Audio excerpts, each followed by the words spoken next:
Chapter 45-37. Xianxia couldn't figure it out. Finally, the vaccine was successfully developed, but why couldn't Xianxia hold on? Yu paced back and forth outside the operating theater, holding back his tears. He didn't dare to cry, and he didn't want to cry. He was afraid that if he cried and shed tears, little Chen would really leave him. Why should he cry when it wasn't confirmed yet? Yu forced himself to calm down. He turned to look at Xianxia, who was covering her face and waiting anxiously. However, he couldn't comfort her. Even he himself was worried sick. How could he pretend to be calm and comfort mommy? Xianxia, didn't you always say that we have telepathy? Yu stared at the door of the operating theater and thought to himself, you always said that we don't have telepathy, so I definitely don't care about you. Can you hear my voice now? On the operating table. Xianxia lay weakly on the operating theater. His body was covered with machines and an oxygen respirator. He could vaguely hear a voice calling out to him. Xianxia, can you hear my voice? Xianxia opened his eyes wide. Even though the operating lights were glaring, he still opened his eyes wide. It was Yu's voice. He heard Yu's voice. Yu. He struggled to get up, but the nurse pressed him down. Don't be agitated. Doctor, why did the patient suddenly get up? He opened his eyes. He seems to have regained consciousness. The doctors and nurses gathered around. They were a little uneasy when they saw Xianxia's eyes wide open. Could it be the final radiance of the setting sun? Check the patient's heart rate and blood pressure immediately. Doctor, it's not good. His blood pressure is dropping rapidly. His heart rate is also declining. Resuscitate him immediately. Xianxia, listen carefully. There was a flash of white light. Xianxia opened his eyes again. However, he was in a daze when he saw an empty darkness. In the darkness, he could vaguely see a thin figure standing there. He was a little confused and couldn't help but walk closer. As for the shadow in the camera, it swayed slightly and actually walked towards him. Xianxia was a little alarmed.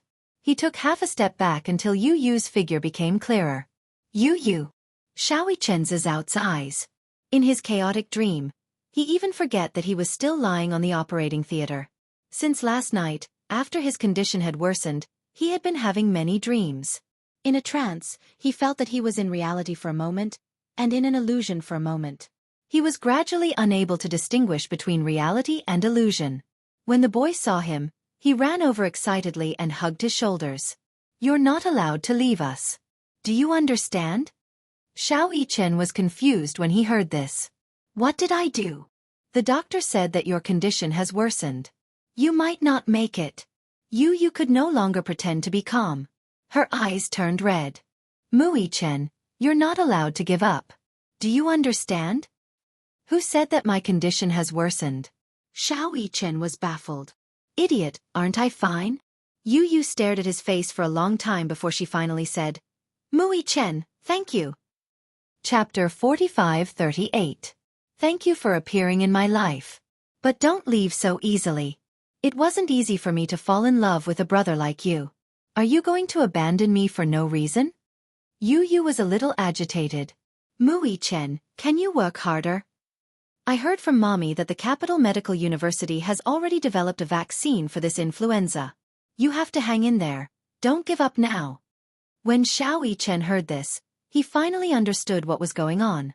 He looked around and realized that this world wasn't the real world. And Yu wasn't really standing in front of him. It was probably just an illusion. He was critically ill? Was it that serious? He had been in a coma for a long time. Even before he was critically ill, he had been in a coma for a long time and had been relying on the nutrient solution to sustain his life. Perhaps he had been too careless in the past. He had always thought that this influenza virus was probably just a relatively serious cold.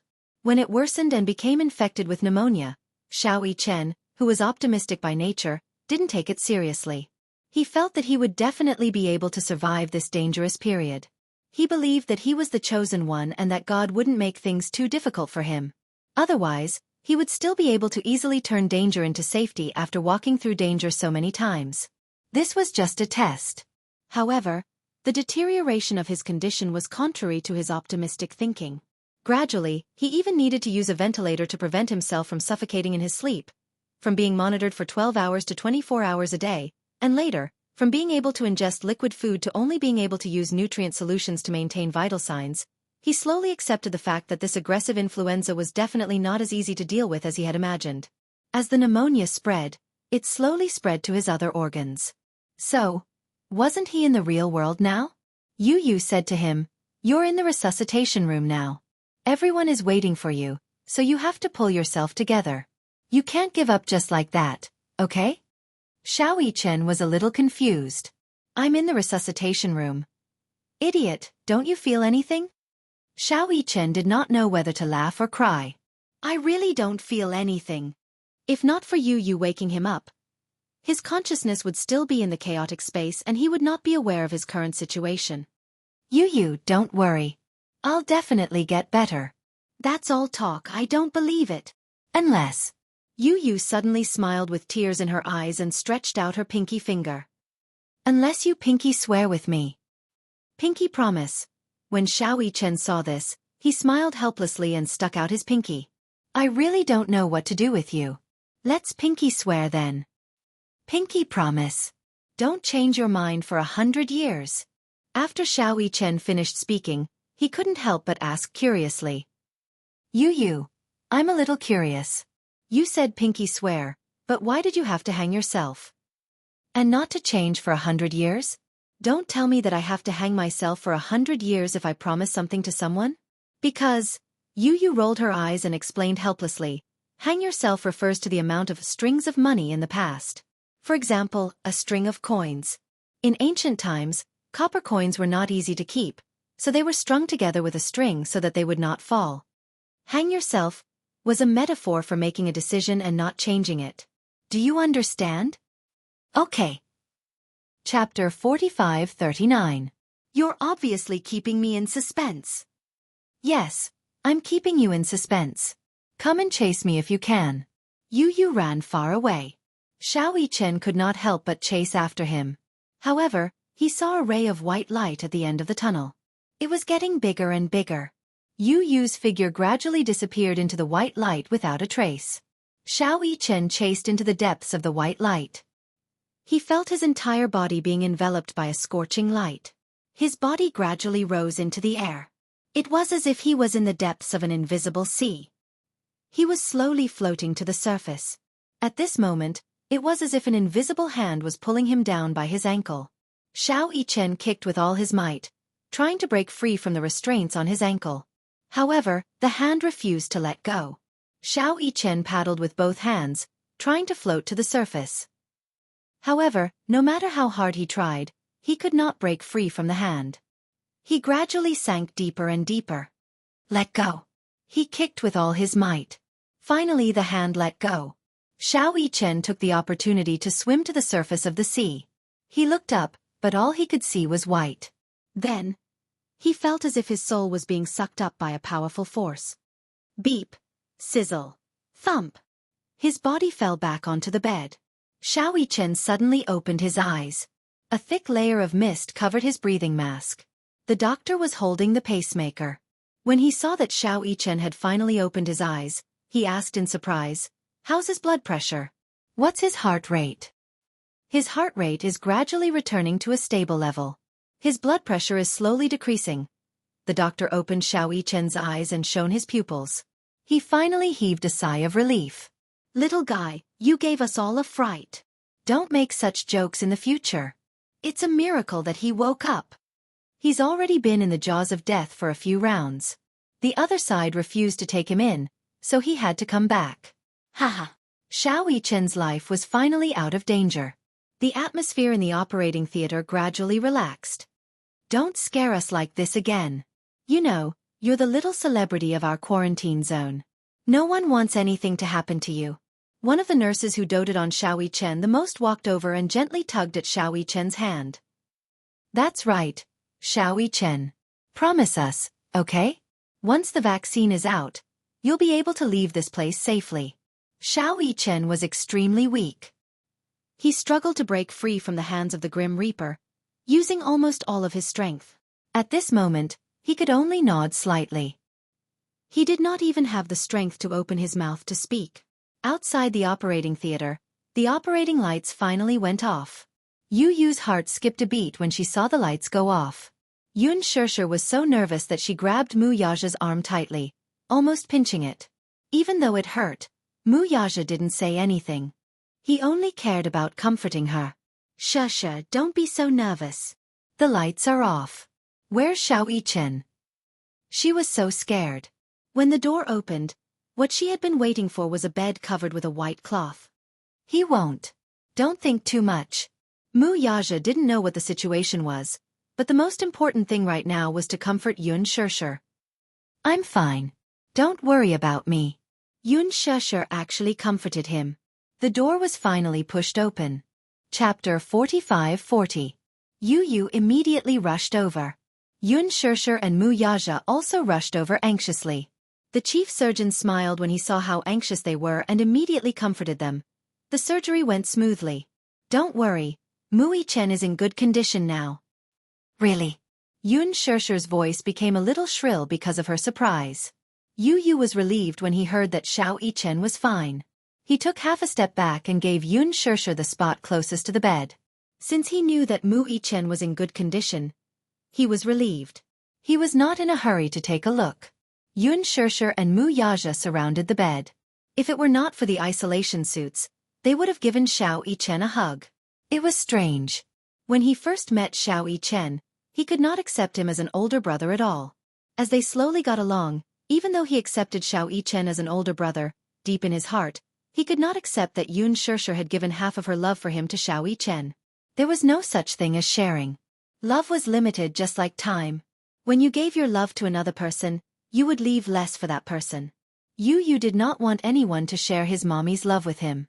But now, he hoped that Xianxia would give Xianxia more of her love. If it were not for this life-and-death experience, he would not have realized how important Xianxia was to him. He did not even realize that he was so afraid of losing Xianxia. In fact, he had opened his heart to Xianxia long ago.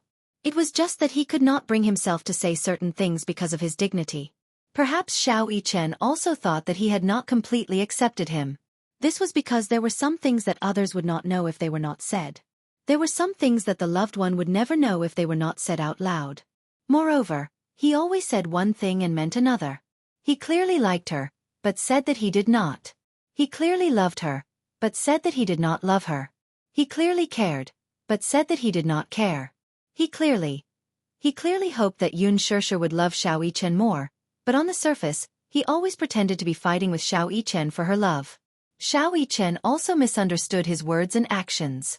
He thought that you cared more about Xianxia's love than him as an older brother.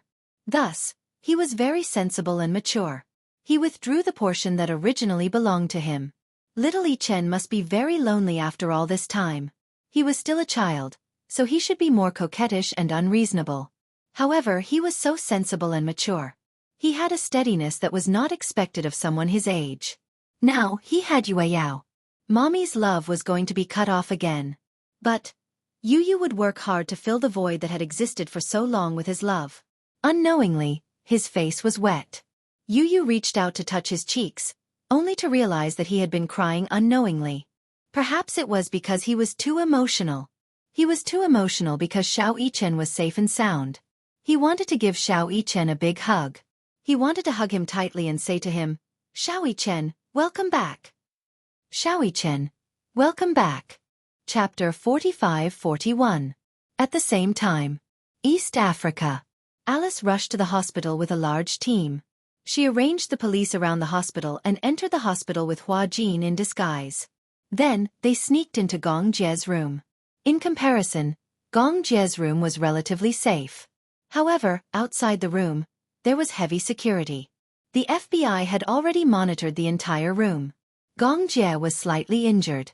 Although he had passed the critical period, when he was first sent to the hospital, if the wound had not been infected, the FBI would not have had the chance to do so. When injured in East Africa, the scariest thing was the plague and wound infection, as well as the complications after infection and inflammation. Because of the war, there were corpses everywhere. It was also because of these corpses that bacteria and viruses spread wantonly. Hua Jin had just walked into the ward when he saw Gong Jie leaning on the bed in full armor. He was pleasantly surprised. Gong. He had just said one word when he realized that he seemed to be overly excited and immediately restrained himself. Gong Jie did not expect that Hua Jin would suddenly appear. He turned his puzzled gaze to Alice. Alice whistled and quickly distanced herself. It has nothing to do with me. He snuck in himself. Snuck in? Gong Jie was doubtful of this statement. Alice lifted Hua Jin's collar with a look of disdain and the corners of her lips twitched. Please, do you know how he snuck into the army? He stole the mercenary uniform and combat bag, wrapped himself up tightly, and then openly snuck in. I'm convinced that I didn't even notice. Gong Jie's expression turned ugly when he heard this. What are you doing here? Hua Jin casually made up an excuse. I'm just here to take a look. You came to a war-torn area to take a look? Gong Jie snorted coldly. If your words are posted online, you'll be called a brainless idol. Hua Jin heaved a sigh of relief. I'm not a public figure anymore. There's no need for such taboos. When he was a public figure, he had to be on tenterhooks with every word he said. Every nerve in his body had to be stretched taut. Even when facing the camera, every word and sentence had to be prepared by the public relations company. Every word was very meticulous. If it was an ordinary person, even if they made a few jokes in private, it would be harmless and no one would take it to heart. As for public figures, their flaws and strengths would be magnified infinitely. Even if it was an unintentional mistake, he would be consigned to eternal damnation. After leaving the entertainment industry for so long, he still hadn't gotten used to such a relaxed lifestyle. There were no paparazzi following them in the dark, and there were no busy drafts. Gradually, they could speak as they pleased. Alice glanced at Hua Jin from the corner of her eyes and said helplessly, Hey, do you have to be so arrogant? Why don't you just say that you're worried? Hua Jin was still stubborn. Who's worried? When Gong Jie heard this, his tense handsome face suddenly relaxed a little. You're here because you're worried about me? No. Hua Jin denied flatly and glared at Alice. If you talk nonsense again, You'll what? Chapter 45-42. Gong Jie looked at Hua Jin with a teasing gaze. The latter whistled awkwardly. She made it up. Got it. Of course, Gong Jie could tell that he was lying to him. Hua Jin snorted in his heart. What? Wasn't this man fine? He didn't have a broken arm or a broken leg like he had imagined. He thought that Gong Jie was seriously injured and trapped in East Africa. But in the end, his leg was fine, and so was his arm. He didn't even know how to cry the tears he had prepared all the way here. If he had known earlier, he wouldn't have come. He would have taken such a big risk. But that was how he acted in a fit of pique. He heaved a sigh of relief when he saw that Gong Jie was fine and had only suffered some minor injuries. He did not know how serious his injuries were, but at least he was not in any serious condition for now. Nothing was more important than a person being fine. Outside the hospital, the FBI has deployed many people. According to my observation, the hospital is surrounded by more than 20 agents. As for how many are outside the hospital, I'm not sure. Alice and Gong Jie sat opposite each other. The huge ward was filled with mercenaries. Gong Jie furrowed his brows in frustration. They won't give up until they catch me. They've schemed so much just to bring you back to the Nuremberg military court. I think those judges are already rubbing their hands and getting ready. If they can put you on trial, they can immediately retire with glory. That's not the problem. Gong Jie looked out of the window thoughtfully. I'm only thinking about one problem now. Huh? Alice looked at him in confusion. What's the problem? Gong Jie looked at her meaningfully. Do you still remember what day tomorrow is? Tomorrow. After he mentioned it, Alice was a little confused for a moment. That's right. Was tomorrow an important day? Alice raised her watch and looked at the date on it. She calculated tomorrow's date, but she couldn't think of anything important. Is there anything important tomorrow? Alice was at a loss. Gong Jie snorted in disdain and crooked his finger at her. Come here. Alice inched toward him curiously, but the man unceremoniously pinched her nose and flicked her forehead. It's my birthday tomorrow, dummy. Alice covered her forehead in pain, but when she heard Gong Jie say that tomorrow was her birthday, her eyes flickered a little. She slapped her forehead again. How could I forget? It's your birthday tomorrow. Maybe you haven't gotten over the jet lag yet. Humph, I think you don't care about this at all. Don't worry. Where's the present? Xianxia opened his palm to her like a child, asking for a gift. Alice braced herself and replied, I didn't prepare a gift. Xianxia cast a sidelong glance at her, clearly expressing his dissatisfaction. Behind them, Jin looked at them silently. He felt that there was an indescribable chemistry between the two of them. It was said that the two of them had known each other for a long time and had gone through fire and water together. This kind of chemistry couldn't be cultivated overnight. Moreover, Alice had sacrificed so much for him. Because Xianxia was infected with the virus, in order to save him, Alice used her own body to experiment on the vaccine. If it weren't for her, Xianxia wouldn't have been able to survive the infection of the virus. And because her body was affected by the experiment, she lost her fertility. Chapter 45-43. She had never told him about it. Why? Was she afraid that he would feel guilty if he found out? Perhaps, she did not want this matter to bind Xianxia for the rest of his life. If it were another woman, she might have told Xianxia about this matter to make him feel guilty. This way, her love would become righteous. Then, what if it was him? If he had sacrificed so much for someone, would he really remain silent? So far, the only person who could make him sacrifice without any complaints was Xianxia. He had not dared to think that he would remove his cornea for Xianxia. He had not dared to think about it before. He even thought that he would not do it. But now that things had developed to that point, he did it almost without any hesitation. Then, if the same thing happened again and the other party was Xianxia, would he still do it? To be honest, he did not know if he could do what Alice did.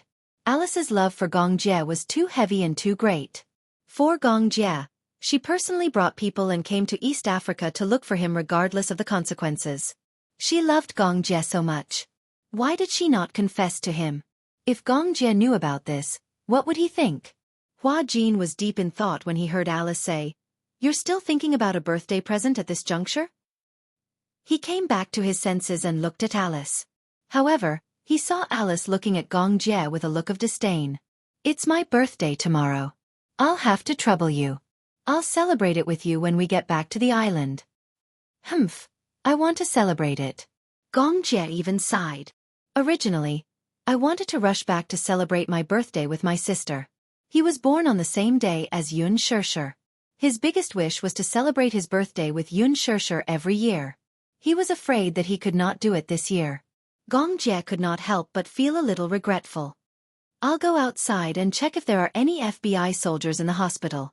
As Alice spoke, she stood up, looked around and said to Jin, "You stay in the ward obediently, do you hear me?" "I heard you." Alice walked out with her men. Jin stared at Xianxia's back. For a moment, he was in a daze. He was hesitating whether or not he should tell him about it. It wasn't that he was being nosy. Instead, he had the right to know who had risked their lives to save him back then. It was not that he wanted to fight for something for Alice. Instead, it was a personal sacrifice. Although it was not for the sake of getting what he wanted, at the very least, he wanted to let Xianxia know that he had paid such a huge price. This was the right of Xianxia. It was also Alice's duty. Similarly, there was one more thing he wanted to confirm. Jin suddenly plucked up his courage, walked in front of Xianxia, and sat down opposite him. Xianxia's knuckles, which were holding the teacup, stiffened. He looked at him in a daze. He had a feeling that he had something important to say to him. "What's the matter?" "I think that Alice is actually quite good." Xianxia was speechless. This sentence, which came out of nowhere, did indeed stun him. "Yes, I know that she's quite good. What about you? How do you feel about her?" Jin asked again. Xianxia's lips twitched. "What do you mean by how do I feel about her?" "You've always treated her as a good friend." Xianxia pondered for a moment and then said seriously, "Rather than calling her a friend, it's better to call her a comrade." Comrade? Revolutionary friendship? Chapter 45-44. Jin sat down opposite him. "I think that Alice is quite good." Xianxia looked at him suspiciously. He didn't understand why he was suddenly telling him this. Jin continued, "Alice may sound mean, but she has a sharp tongue but a soft heart." Gong Jie tapped the table lightly with his fingers. Do you have something to say? Hua Jin licked his lips. I have a feeling that you have something to say, but you're hesitating. It's like this. Hua Jin took a deep breath and said, I think that you owe her a thank you. Gong Jie was stunned. Do you know why Alice is infertile? Gong Jie suddenly stood up when he heard this. He grabbed his collar and frowned slightly. You know. He had always wondered why Alice would lose her ability to conceive for no reason. However, no matter how he asked Alice refused to answer. Gong Jie had also secretly investigated this matter. However, there was nothing fishy about Alice's infertility. If Alice was said to be a woman whose private life was more chaotic, then perhaps because she was too indulgent and had too many abortions, or perhaps because she hurt her body because of her promiscuity, then it would be a different story. Although Alice was very good at talking, in fact, her love and private life could be said to be a blank slate. It was impossible to say that she was infertile from birth. But, as for the reason behind it, she had never mentioned it to her brother. Hua Jin knew the reason. Gong Jie couldn't help but feel agitated. He had always been troubled by Alice's infertility. Hua Jin saw that he was so nervous and asked, Are you very concerned about her? Of course. Gong Jie became anxious and asked, Don't you know? Tell me. Because, Hua Jin gulped and asked again, Do you remember that you were infected with the plague when you carried out a mission? Didn't you get infected with the virus? Gong Jie said, Yes. Hua Jin said, At that time, in order to save you, she used her own body as an experimental specimen. Then, she planted the vaccine in her body. To be honest, I don't really understand this issue. However, I heard that he first implanted the virus into his own body and then experimented with the vaccine on her body. Fortunately, the experiment was very successful. However, because of the infection with the vaccine, the virus destroyed many of her body's skills and she also lost her ability to reproduce. Although she won't completely lose her fertility, if she takes the risk of getting pregnant, there's a 99% chance that the fetus will be deformed. Gong Jie listened silently, and his eyes became darker and darker. She did that. She actually did this for him. No wonder. Back then, when he was infected with the virus, a vaccine for the plague that swept the entire impoverished country was immediately available. He only knew that Alice was one of the main researchers for this vaccine. However, he didn't know that she was the one who took the initiative and used her own body as an experiment. After the vaccine was developed, it had to be tested before it could be used. And Alice was willing to use her own body as an experiment for him. Gong Jie immediately let go of Hua Jin's collar and supported himself on the table, somewhat unable to accept this fact. Chapter 45-45. I wanted to say it too, but... Gong Jie turned to look at her. She didn't want you to say it? This stupid woman. Gong Jie punched the table angrily. Who asked her to do this? She did it to save you. She didn't know that she would lose her fertility because of this experiment. After a pause, Hua Jin continued, But I think that if she were to go back and make a choice again, even though she knew that she would lose her fertility, I think she would still do it. Because... Gong Jie's lips curled into a smile. She likes me. You knew? If I didn't know, I wouldn't be Gong Jie. It was just that he had always pretended not to know. He had tried to make it clear, but Alice didn't confess her feelings. He didn't have the right to say that. He even felt that he had gone overboard. Alice didn't express her feelings, but he still had to reject her cruelly. Alice didn't say anything, but she probably knew that he didn't have any feelings for her. In fact, both Alice and Gong Jie were very smart. Smart people could see through each other's feelings from their words and actions. If two people liked each other but didn't confess their feelings, then they must be idiots. But two people who admired each other were probably like magnets. They didn't dare to be separated by anything. Their admiration for each other would bring them closer and closer to each other. And two people who didn't love each other, even if one of them was wishful thinking, the other would only step back and drift further and further away. Hence, Alice could tell that Gong Jie didn't like her. He had already made it very clear. How could she not know what was good for her? Hence, she didn't tell Gong Jie about this because she didn't want this to become a burden for him. Alice had always thought that if Gong Jie was destined to not be her life partner, then she would be his family. She could always protect him. Anyway, love would eventually turn into family. She didn't want to hold him back. When she found out that Gong Jie liked Hua Jin, she was really gloating. This was her little selfishness. If the man she liked didn't like her because he liked other men, then she still had a chance to comfort herself. Gong Jie sat down at the table with a serious expression. She didn't tell me because she didn't want me to be grateful to her. Yes. Hua Jin rested his chin on his hand. She doesn't want you to know, but I feel that she has the responsibility to tell you, and you have the right to know, don't you think? Thank you. After learning the truth from him, Gong Jie finally breathed a sigh of relief. When Alice finished patrolling the corridor outside the ward and returned to the room, she saw only Gong Jie in the room. She was surprised. Where is he? Where did he go? Gong Jie raised his head and looked at her deeply. Come here. Alice walked over with some hesitation. The corners of her lips twitched. Especially when she saw Gong Jie's serious expression, she felt even more uncomfortable. You. What's wrong? Gong Jie stood up and came close to her. Let me ask you, is it because of me that you lost your ability to conceive? When Alice heard this, she froze on the spot as if she had been struck by lightning. You. I know everything. If Hua Jin didn't tell me about this, how long did you intend to keep it from me? Chapter 45-46. Alice didn't sound angry. Instead, she sounded powerless and helpless. She had been betrayed by Hua Jin despite trying so hard. She really didn't want Gong Jie to know about this matter. After all, this was a one-sided decision that she had made. Gong Jie wasn't responsible for it. Shouldn't I know the cause and effect of this matter? Gong Jie didn't think much of it. Why did you do that? I don't know. I just did it subconsciously. Alice said. At that time, it was also a spur of the moment. So, I want to hear the truth. Because, Alice shrugged and said in a very relaxed tone, because I like you. I like you so much that as long as you're alive, I'm willing to pay any price. She was such a simple-minded person. Liking someone probably meant that she wanted him to be good. Actually, this wasn't selflessness. It was just purely. She wanted him to be good. That was all. Alice hurriedly said, I didn't mean to hide it from you. I just didn't want to burden you and make you feel guilty because of this matter. Gong Jie said angrily, Do you think I'm worried about you? Or do you think I'll blame myself and feel guilty towards you because of this matter?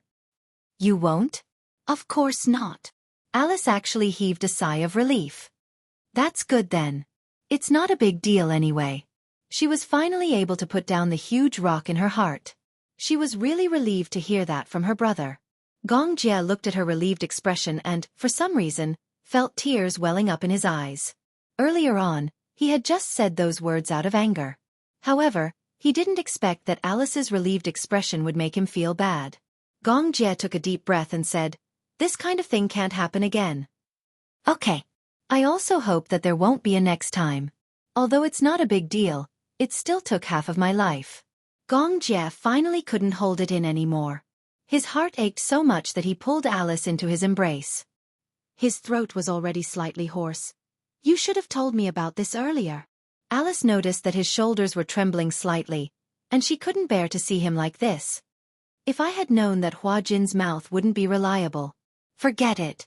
I had originally planned to keep this matter from you even if I were to die.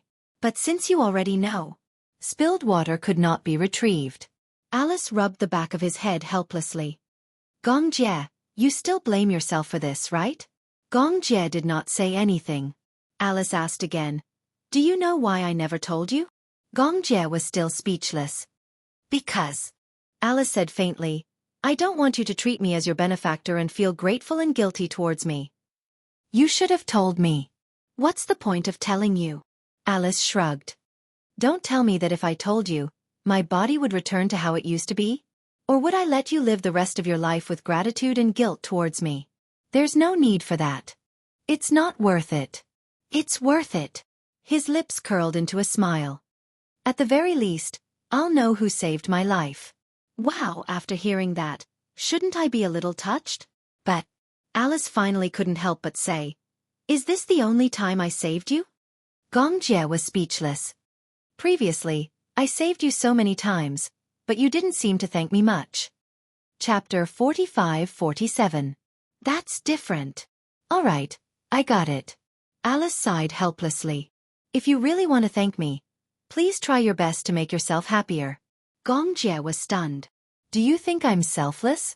Alice snorted mischievously. Of course not. I just hope that you can be happier. At least, you can live a peaceful life. Be happy with Hua Jin. Love life. Love life. At least, don't let me down for saving your life time and time again. When Gong Jie heard this, he suddenly laughed helplessly. Finally, he let out a breath that was stuck in his throat. Yes, I will. That's good. Alice asked again. Is there anything else? Gong Jie looked at her silently. Alice really couldn't stand his deep gaze. She felt awkward and inexplicably sad. She hurriedly said, "If there's nothing else, I'm leaving." With that, she turned around and left the room as if she was fleeing. Until she was far away from the room and in the corridor, she leaned against the wall and heaved a sigh of relief. Unknowingly, her eyes turned red. If she could be more selfish, when Gong Jie questioned her about this matter, she would definitely take the opportunity to confess to him. She would say, Gong Jie, I like you. I love you. It's because I love you so much that I risked everything to save you, even if I had to sacrifice my fertility. Or rather, Gong Jie, since I sacrificed so much to save you, are you going to be responsible for me? She could totally use this matter to ask for a reward. However, she couldn't seem to do it. She couldn't open her mouth. As a doctor, she couldn't make any mistakes during surgery. Even the slightest mistake in the details could lead to unpredictable consequences. It was the same for love. If there was less love, it wouldn't be called love. If it was one-sided love, it wouldn't be called love. She might as well fulfill it. In fact, words like, I'd rather Gong Jie like a man than a woman, were all against her heart. They were just said for Hua Jin to hear. But in reality, she knew better than anyone that Gong Jie liked Hua Jin only because Hua Jin happened to be a man. He did not only like men. She couldn't possibly ask Gong Jie to reciprocate her love just because she had sacrificed so much. Being good to a person is voluntary. Similarly, loving a person is voluntary. However, just now when she said, I really love you, he almost said it out loud. Alice tightly covered her mouth. For the first time in her life, the urge to cry overcame her reason, and tears suddenly gushed out of her eyes. Hua Jin happened to pass by and vaguely saw Alice leaning against the wall, covering her mouth and biting her knuckles as if she was crying. He walked over worriedly, but when he got closer, he realized that Alice was really crying. What's wrong? Hearing Hua Jin's voice, Alice raised her head and glared at him fiercely. She sobbed and said, Hua Jin, you betrayed me. Ha! Why did you tell Gong Jie about that? Alice said angrily. Gong Jie knew about this and came looking for me. I was the one who told him. Hua Jin had a matter-of-fact look on his face. I think he should know about this. He has the right to know. Why can't you tell him? Traitor! Alice was angry when she saw him. Chapter 45-48. Hua Jin said, You can say whatever you want. Anyway, I think Gong Jie has the right to know about this. What about you? Alice suddenly became aggressive. Do you like Gong Jie? Hua Jin suddenly didn't know how to reply. He turned his face away awkwardly. Why are you asking this question? Hua Jin, do you know that sometimes I really want to beat you up? Oh, you obviously like Gong Jie too, don't you? Hua Jin immediately retorted, When did I? If you don't like him, why did you take such a big risk and come all the way to East Africa to look for him? If you don't like him, why do you blush every time you see Gong Jie? If you don't like him, why can't you sleep well the whole night because you're worried? Who's here for him? Hua Jin felt wronged. I just want to experience what it's like to be a mercenary on a mission. Alice couldn't help but sneer. So how long are you going to say one thing and mean another? How am I saying one thing and mean another? If you continue to say one thing and mean another, I'll really beat you up. Alice said angrily. The one who's favored is indeed fearless. Have you ever considered my feelings? You clearly know that Gong Jie likes you, and you like Gong Jie too. Why can't you just admit it? Is your reputation so precious? Gong Jie can put down his status as the young master of the Gong family to confess his feelings to you. Why don't you admit your feelings? Is it really that difficult for you to admit that you like Gong Jie? With that, Alice curled her lips in self-mockery. Do you know how envious I am of you? You have to know that it's not easy for two people to like each other. Most people, the person they like doesn't like them, and the person they like doesn't like them. They always miss out on love. What about you? Don't wait until you really miss out on love and regret it. What about you? Hua Jin said angrily. Aren't you the same? Don't you like Gong Jie? Why didn't you say a word or tell him? Don't tell me you're just going to watch him pass by? Because he already knows everything. Whether I say it or not, the effect will be the same. Hua Jin said angrily, how would you know if you don't try? What if he likes you a little? There's no need for that. It's different. Even if he knows about it, you didn't tell him about it in front of him. At least, tell him about your feelings. Alice suddenly turned her head and looked at him with tears in her eyes. You want me to confess in front of him and be rejected once? That's not what I meant. Or do you want me to beg for his mercy in front of him? Hua Jin was at a loss for words. I didn't. Alice almost exhausted all her strength. It's not a big deal. As long as you work hard it will be useful. If she didn't like him, she didn't like him. If she didn't love him, she didn't love him. Although no matter what, one had to try their best and struggle a little to know whether there was hope or not. Chu Yunsheng was still in a daze. But this was the only thing that Alice didn't want to struggle with. Her greatest gentleness was not to disturb or force him. Chapter 45-49. Hua Jin looked at Alice in a daze and was silent for a long time. Alice asked, life is so short. Isn't it a blissful thing to be able to be with someone you like and who likes you back? At the hospital, Xianxia sat on the balcony. After drying the clothes, she leaned against the balcony in a daze. Wuxia walked over and hugged her waist from behind, gently resting his head on her shoulder. What's wrong? What's on your mind? I'm thinking, when will the vaccine be available? Wuxia couldn't help but laugh. It's not like you're just thinking about it. The vaccine will be available for clinical use tomorrow. But I'm still praying silently in my heart. Who are you praying to? Jesus? Or Buddha? Wuxia paused and said, as the saying goes, if you're sincere, it'll happen. If you're not sincere, how can God hear your prayers? Wuxia gently stroked her hair. All right, don't think so much. I'm worried, just like you. But worrying is useless. Xianxia was still absent-minded. Wuxia kissed her cheek and hugged her gently. Tomorrow is your birthday. Ah. Xianxia finally reacted. My birthday. You were so busy taking care of the little guys that you forgot about your birthday? Xianxia said, how can I be in the mood to celebrate my birthday at this critical juncture? We still have to celebrate your birthday. We don't want to build our happiness on Xianxia's suffering. Instead, we have to persevere in the face of adversity and hope for life. Wuxia continued, besides, your birthday is very meaningful. When the time comes, we'll bake a cake and send it to Xianxia. Although he can't be by your side this year, we have to tell him that we hope that he can be there for your birthday next year, the year after that, and every year after that. Yes.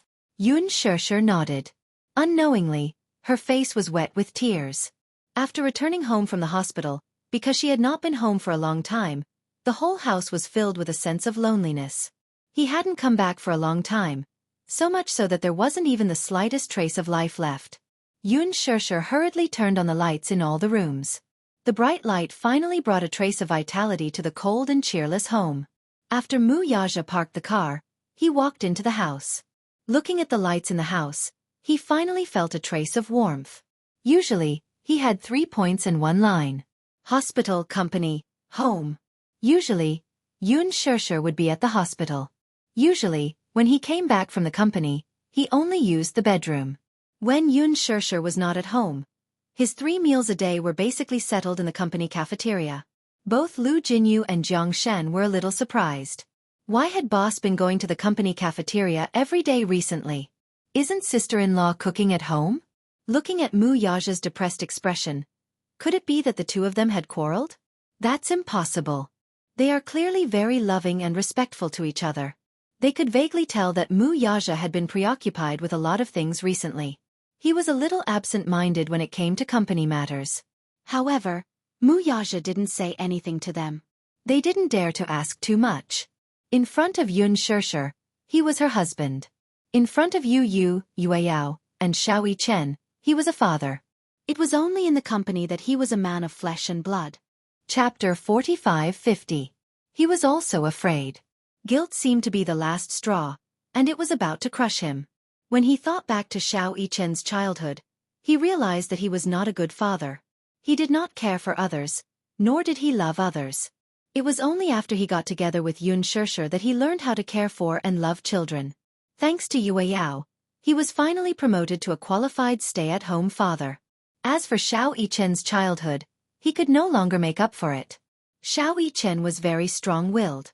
He was never willing to say anything, but it could be seen that Xiao Chen was very envious of both Yu and Yueyao. It was the kind of envy that came from deep within his bones. However, he had always been so sensible. He was so sensible that it made one's heart ache.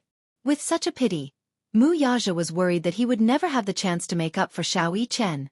At night, negative emotions came and went as one wished. He had not had a good night's sleep for a long time. Now that he was home, he finally felt a trace of the warmth of home. It more or less dispelled some of the loneliness in his heart. He sat on the sofa and looked in the direction of the living room. He listened to the sound of Xianxia beating eggs and mixing flour. Xianxia did not feel very uncomfortable about the cake. However, she had been practicing her baking skills with Yu. She had also improved a little after killing so many people. After a while, she finished mixing the dough and made a cake embryo. Then, she put it into the oven. An hour later, the cake embryo was taken out. During this time, Xianxia had already prepared the condensed milk, mousse, chocolate, Oreo, cookies, and other ingredients. She smoothed the condensed milk and mousse bit by bit. When the final cake was out of the oven, Xianxia looked at the cake that was pretending to be perfect and called Wuxia over happily. Wuxia walked over and looked at the cake. He was very satisfied. Although my skills have deteriorated a little, it's still considered exquisite. I haven't made it in a long time. I'm indeed a little rusty. Xianxia dipped the remaining mousse on her finger and brought it to Wuxia's mouth. Here, try it. Wuxia took a bite and licked it. He raised his eyebrows in satisfaction. The taste is not bad. Right. Xianxia was very pleased. At least this proves that you haven't regressed too much. Where's the packaging? Here. The two of them sealed the cake in a box and put it in the fridge. At night, he would not go to the hospital. Gu Jinglian and Chu Ho stayed behind to take care of her, while Xianxia and Wuxia came back to rest for a while. The two families reached an agreement, taking turns to keep watch at night. This way, the pressure on the various families would lessen. Although people could rest in the hospital, they were provided with foldable single beds, which were not comfortable to sleep on. If they did not sleep well, it would affect their condition in all aspects. This was especially true during company meetings. There were several times when Wuxia dozed off in front of several employees. Lu Jinyu and Jiang Shen were dumbfounded. When they got home, they took a comfortable hot bath. The two of them hugged each other and lay on the bed, feeling extremely comfortable. After so many days of stressful life, they finally relaxed a little at this moment. Xianxia lay on Wuxia's chest and asked worriedly, "Will Xiao Chen really be safe?" Wuxia opened his eyes. Actually, he was not sure about this, but I believe that my son is blessed by the heavens. He will definitely be fine. Chapter 45-51. As she spoke, Xianxia laughed self-deprecatingly. People only realize how precious that person is when they are on the verge of losing them. Thinking back, Xiao Chen has always been very sensible. That day when he was critically ill, I was waiting outside the door and kept thinking about it. I feel like I owe him too much. In the future, there will be plenty of opportunities to make it up to him. I'm just afraid that there won't be any more opportunities. Don't say such things that destroy the morale of our own people. Wuxia paused for a moment and immediately comforted her. The vaccine has already been developed. Don't think too much. Don't let your imagination run wild. Go to bed early. Okay. Xianxia closed her eyes and lay on his chest. It was rare for her to sleep so peacefully. The next day, the sun was shining brightly. The gloomy weather for a few days finally came to an end. The sun was shining brightly and the weather was good. Xianxia woke up and drew the curtains. Receiving such warm sunlight, the gloominess in her heart finally dissipated a little. Xianxia woke up early in the morning and was busy in the kitchen. Besides the cake, she also had to prepare some dishes. Wuxia applied for leave and brought the cake to the hospital with Xianxia. Gu Jinglian and Chu Ho were a little confused when they saw that they came with a cake. Whose birthday is it? Yu immediately said, Mommy's birthday. I remember. Yao was also beaming with joy. The atmosphere in the hospital was always oppressive. It was rare that Xia's birthday happened, so it seemed to add some joy. Since we're in the hospital this year, we won't hold a grand birthday party. Xianxia placed the cake on the table and placed the dishes one by one on the table. Chu Ho was very happy. It would be even better if there was wine. Let's drink a few glasses. Wuxia raised his eyebrows. There is. He took out a bottle of champagne from his handbag and even brought a wine glass with him. Even if they were in the hospital, the ceremony of a birthday celebration could not be lacking. Yao lay on the table, drooling as she stared at the cake. Suddenly she asked, Then, what about Xianxia? Can he eat a birthday cake? Cut him a slice first, and when we're done eating, send this slice of cake to the quarantine zone. Yao's eyelashes drooped in disappointment. Xianxia immediately guessed what he was thinking. He squatted down and gently scratched her nose. Yao, that won't do. If the cake is sent in, we can't eat it. The quarantine area is a sterile area. There are a lot of bacteria outside, so my brother can't come out to celebrate his birthday with us. Yao said, then I'll eat less and leave more for my brother.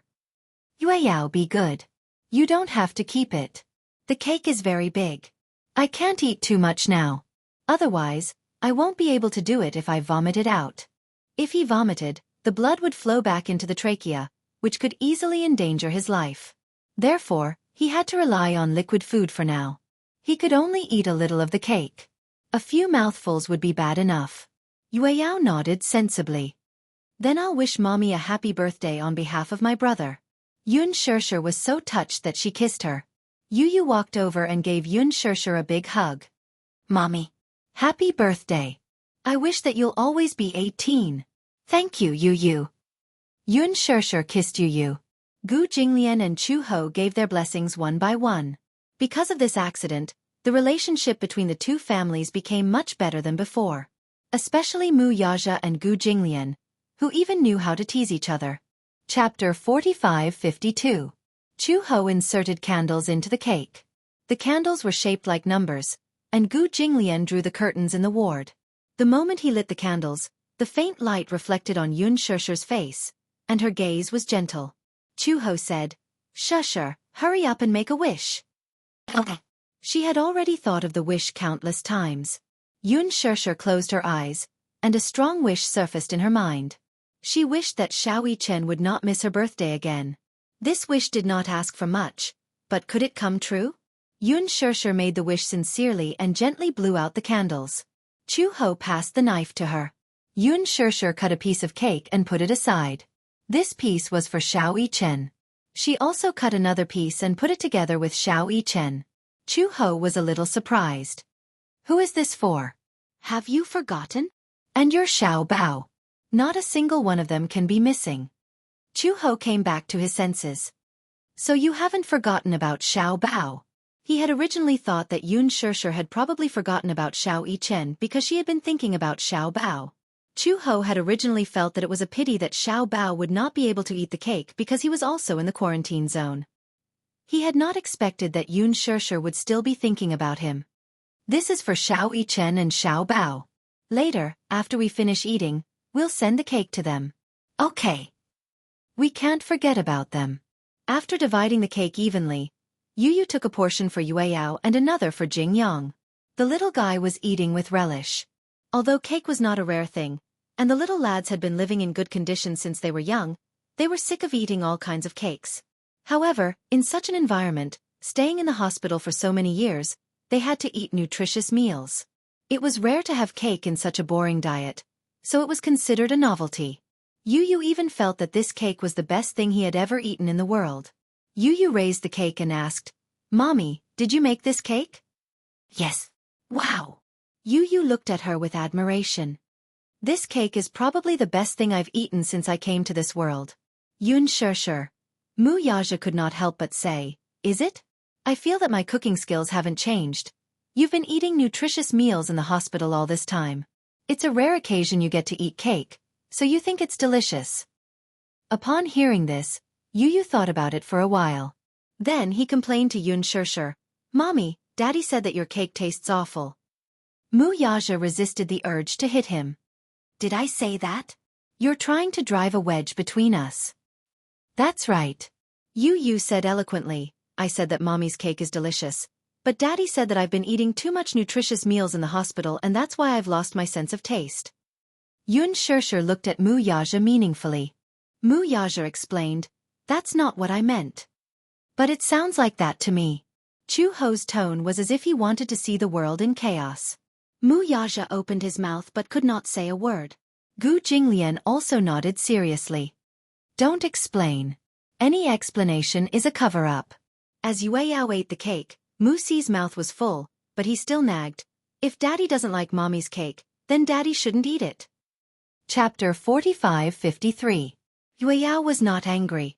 Instead, she enjoyed Mu Yaja feeding her personally.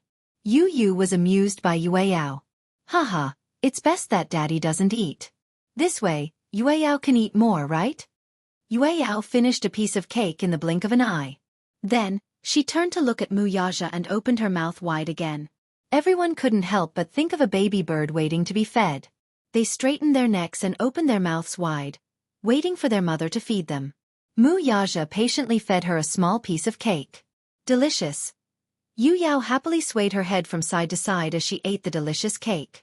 When everyone saw this, they couldn't help but smile. Gu Jinglian's eyes were fixed on her. Chu Ho saw him staring blankly and couldn't help but nudge him on the shoulder.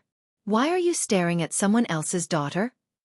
Mu Yaja was shocked when he heard this. He quickly shielded his precious Yao and looked at Gu Jinglian warily. What are you doing? Gu Jinglian was caught red-handed and turned his handsome face away awkwardly. Chu Ho laughed. I think someone is envious. Envious of having a little princess. Sure was surprised. Hey, didn't you have twins? Jinglian, where's your Xianxia? At the mention of Xianxia, Gu Jinglian's usually arrogant face was filled with disappointment. Chu Ho laughed even harder when he heard this. Xianxia is not close to him. Not close? Sure looked at Gu Jinglian, who was secretly sulking, in surprise. She then turned to look at the father and daughter, who were snuggling happily in Mu Yaja's arms. She could not believe it. This daughter must be the closest to her father. As soon as she said this, the atmosphere in Gu Jinglian's corner became even gloomier. He took a bite of the cake and said nothing. Chu Ho said helplessly, logically speaking, that's what they said. However, Xianxia has also grown up a lot. She can call her mother, brother, and Uncle Fu. She can recognize everyone except for Jing Lian. She cries for me to carry her as if Jing Lian is a demon king. Shure's mouth twitched when she heard that. Wasn't that right? Wasn't Gu Jinglian the great demon king himself? Could it be that his killing intent was too strong? After all, in the past, a simple stomp of the Gu family's feet could cause a bloodbath. Gu Jinglian was ruthless. It was said that the more powerful a person was, the more murderous he would be. Children, on the other hand, were very intelligent. Normally, when they saw someone with a strong murderous aura, they would cry out of instinct. No wonder Xianxia was no longer close to Gu Jinglian. Sure only comforted her. Jinglian, it's okay. The child is still young. When he grows up, he'll naturally be closer to you. Gu Jinglian didn't know if he should nod or sigh. He asked, was Yao close to his father since he was young? That's different. How is it different? Yao was taken care of by Yaja since he was young. At that time, I was not in good health after giving birth and he couldn't bear for me to tire myself out. He did everything personally for Yao, including breastfeeding him. When Gu Jinglian heard this, he said indignantly, haven't I done enough personally? Chu Ho said, did you take care of the two little guys as well as I did? I cried whenever I got close to them. I couldn't help it. This means that they're afraid of you. Ha! There's no choice. Your daughter isn't close to you. Gu Jinglian was furious. That might not be the case when she grows up. Maybe when she grows up, she'll still be close to me. Just like Yue Yao, she's closest to her father. Chapter 45-54. Yu Yu proudly hugged Yue Yao's shoulders. I'm the one closest to Yue Yao. Yue Yao likes me the most, right? Yue Yao's innocent eyes darted around, and she immediately slapped her face. No. Yu Yu was speechless. Everyone laughed. Ha ha ha ha. Yu Yu felt a little wronged. She reached out and pinched Yue Yao's face. She was angry at her heartlessness, but she couldn't bear to hit her too hard. She only asked eagerly, "Didn't you say that you like Big Brother the most?" Not anymore. As Yue Yao spoke, she looked at Jingyang and said in a childish voice, I like Big Brother Yangyang the most now. Yu Yu looked at Jingyang resentfully. Indeed.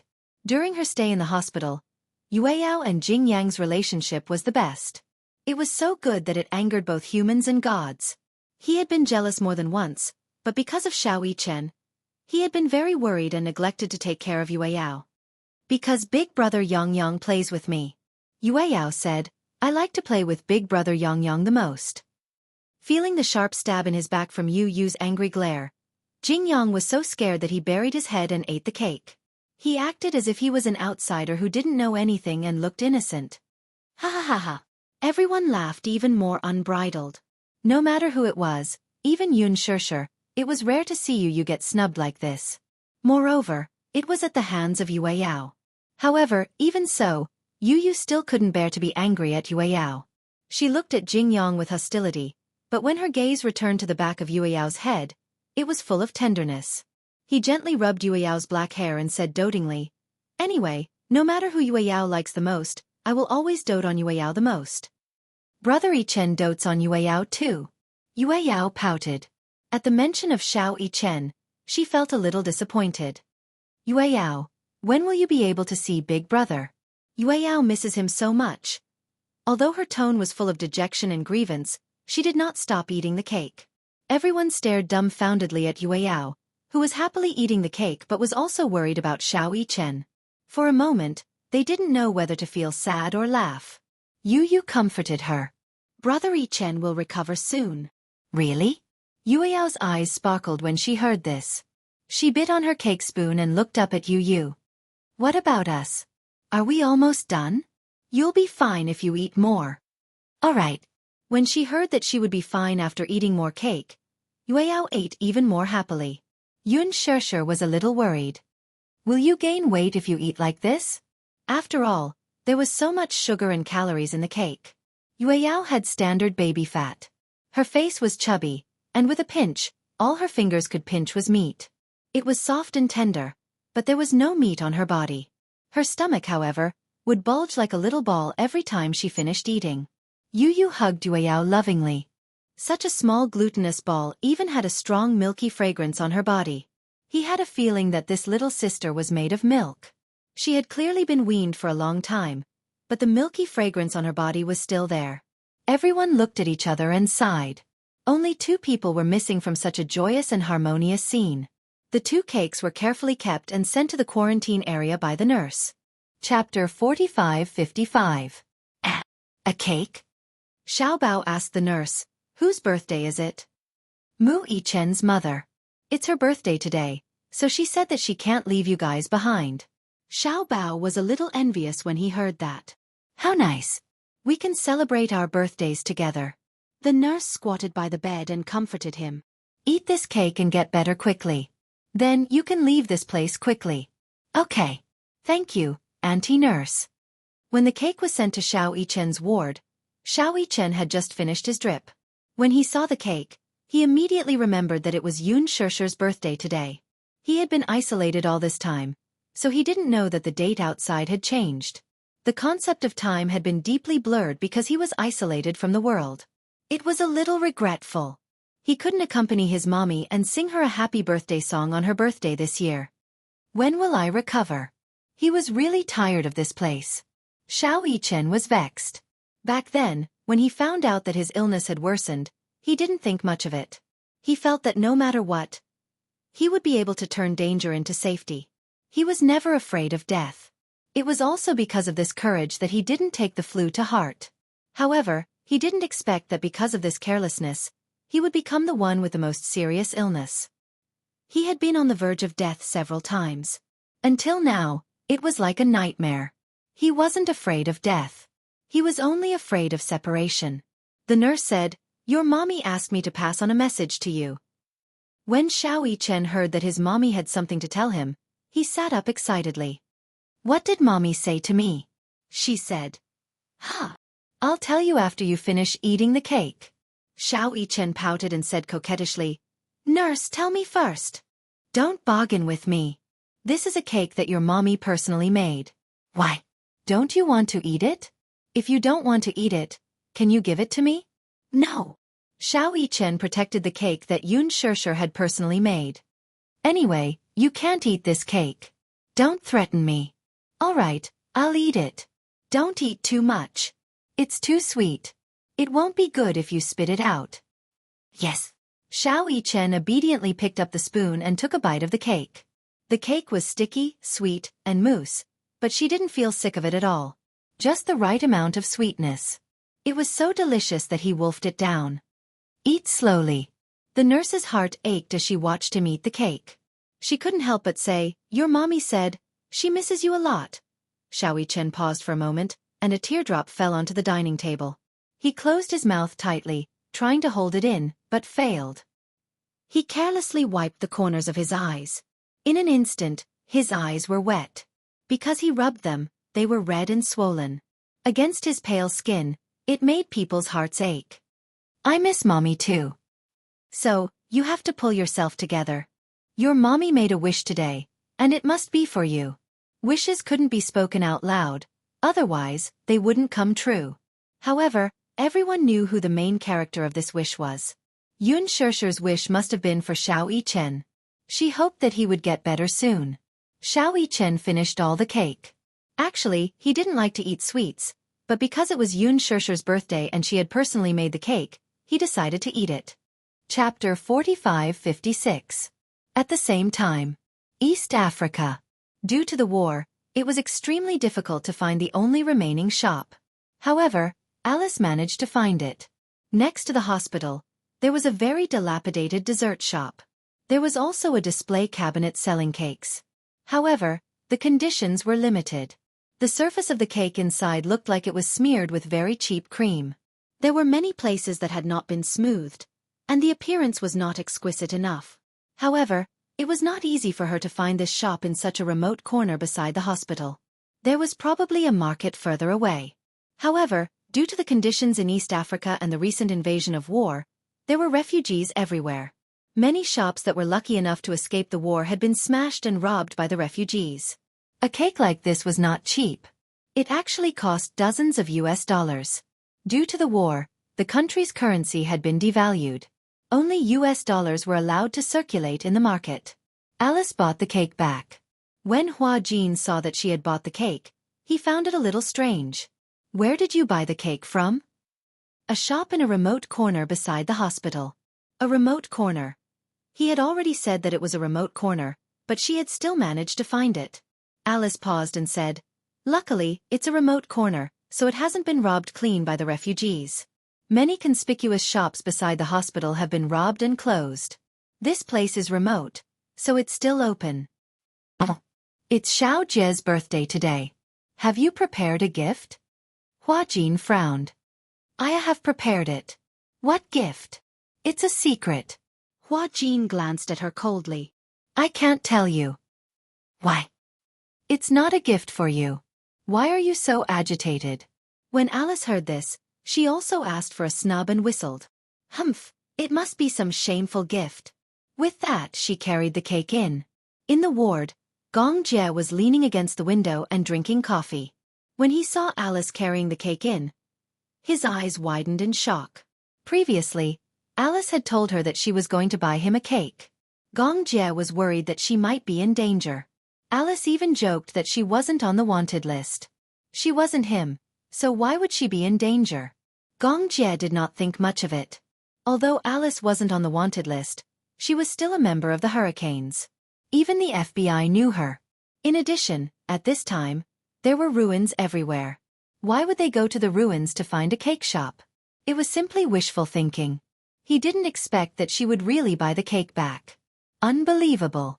This woman was simply omnipotent. Ever since you were young, you could lack anything on your birthday except for cake. Gong Jie was surprised and touched by Alice's kindness. It was so dangerous, but she still insisted on buying him a cake. Cake wasn't a tradition of the Gong family.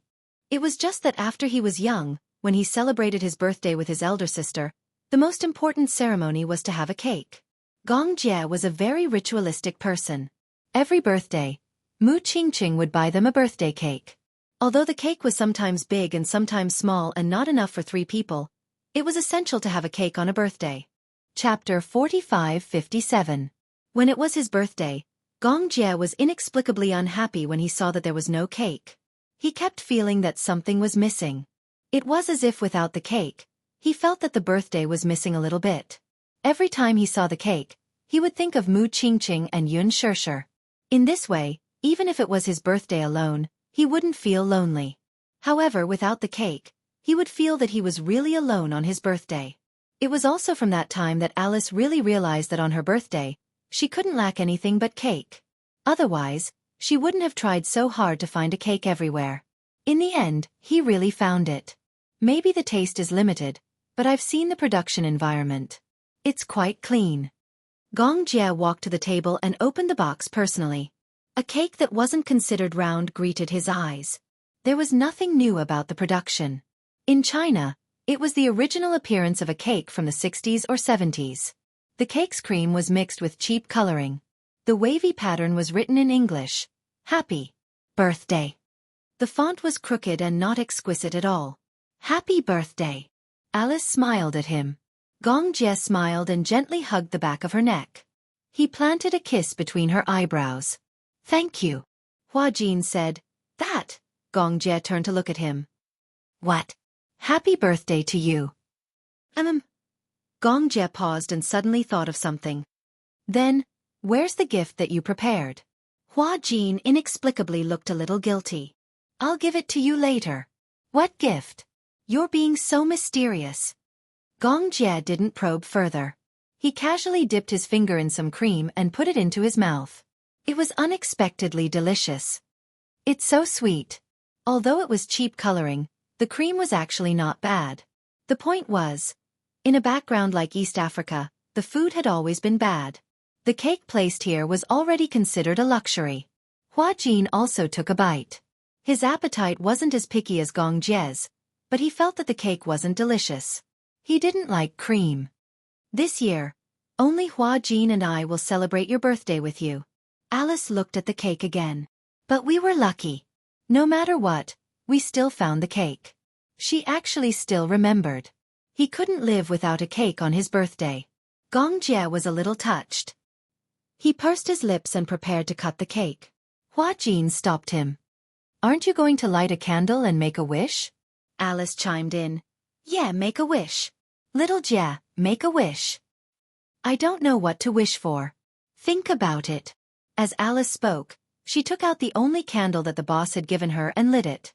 In the dim candlelight, Gong Jie closed his eyes and made a perfunctory wish. This year's birthday wish is... Hua Jin and Alice looked at him seriously. Gong Jie said, world peace. Hua Jin. Alice was speechless. The two of them tacitly fell silent. World peace. Who was he kidding? They didn't know why, but when this wish came out of Gong Jie's mouth, it didn't sound convincing at all. Hua Jin muttered, with you around the world won't be peaceful. Gong Jie glanced at him coldly. He casually dipped some cream in it and forced it into his mouth. Eat your cake. Chapter 45-58. He was the biggest obstacle to world peace, okay? 70% of the world's wars were caused by hurricanes. How dare he wish for world peace? When Gong Jie heard this, he glared at him fiercely. Hua Jin suddenly felt guilty and cowered. He quickly raised his wine glass and toasted him. Cheers! That sincere expression of his seemed to be trying to curry favor with him. Gong Jie did not stoop to his level. Alice also poured a glass of wine and clinked it with his. Xiaojia, I'll toast to you. Okay. Unknowingly, half a round of drinking had passed. Alice and Gong Jie had good alcohol tolerance, but tonight, the two of them had finished 12 bottles of champagne. Whether it was Gong Jie or Alice, they were both a little drunk. In the end, they were no longer drinking for the sake of drinking, but for the sake of their lives. Gong Jie was still a little sober, but Alice was already beyond drunk. She pointed at Gong Jie, wanting to take advantage of the night to compete with him. Hua Jin could not help her up, so he had no choice but to contact other people. Only then did they drag Alice away. When he returned to the room, he saw Gong Jie leaning against the floor-to-ceiling window with his head leaning weakly against the window. Out of the corner of his eye, he saw Hua Jin walk in, but he did not move. It could be seen that he had drunk a lot, so much so that he was dizzy. His whole body was limp and weak, like a large doll lying limp by the window. Hua Jin walked over and stretched out his hand, wanting to help him to the bed. However, Gong Jie suddenly looked at him childishly, spread his hands, and pursed his lips. He actually had a hint of coquettishness. What? Where's my present? Gong Jie said eloquently. It's my birthday today, and you didn't prepare a present for me? What present do you want? I don't care, I want a present. Gong Jie began to lose his temper. If you don't give me a present, I won't remember. All right, I'll give you a present. Get up first. Hua Jin was half joking and half fawning. His strength was limited, and drunken people were always scoundrels, so he couldn't do anything to him. Thus, in desperation, Hua Jin tempted him with a birthday present. If you lie down on the bed obediently, I'll give you the birthday present I prepared. When Gong Jie heard this, he smiled meaningfully. You're lying. Oh, You didn't prepare a gift for me at all. Gong Jie was suddenly very angry. You don't even know my birthday. How is that possible? Of course I know your birthday. He always remembered Xianxia's birthday, and Xianxia's birthday was naturally Gong Jie's birthday. He wouldn't make a mistake. He had always remembered Gong Jie's birthday. I promise you, as long as you lie down on the bed, I'll give you your birthday present. When Gong Jie heard this, he really stood up obediently. With Hua Jin's support, he finally walked to the side of the bed and sat down heavily. The soft bed collapsed slightly. The moment Gong Jie lay down on the bed, he hooked his long arm around Hua Jin's neck and pulled him into his embrace. Hua Jin lifted his head from his chest and glared at him angrily. However, he saw him cupping his face and asking seriously, "Where's the present?" God knew how much he couldn't wait to see his present. Chapter 45-59. Look carefully, the gift you want is right here. With that, Hua Jin cupped the man's face in his hands and pressed his lips against the latter's. The sudden kiss made Gong Jie, whose mind was in a mess because of the alcohol, even more dizzy. Originally, he had drunk a few more bottles out of excitement that night, and his whole body was dizzy.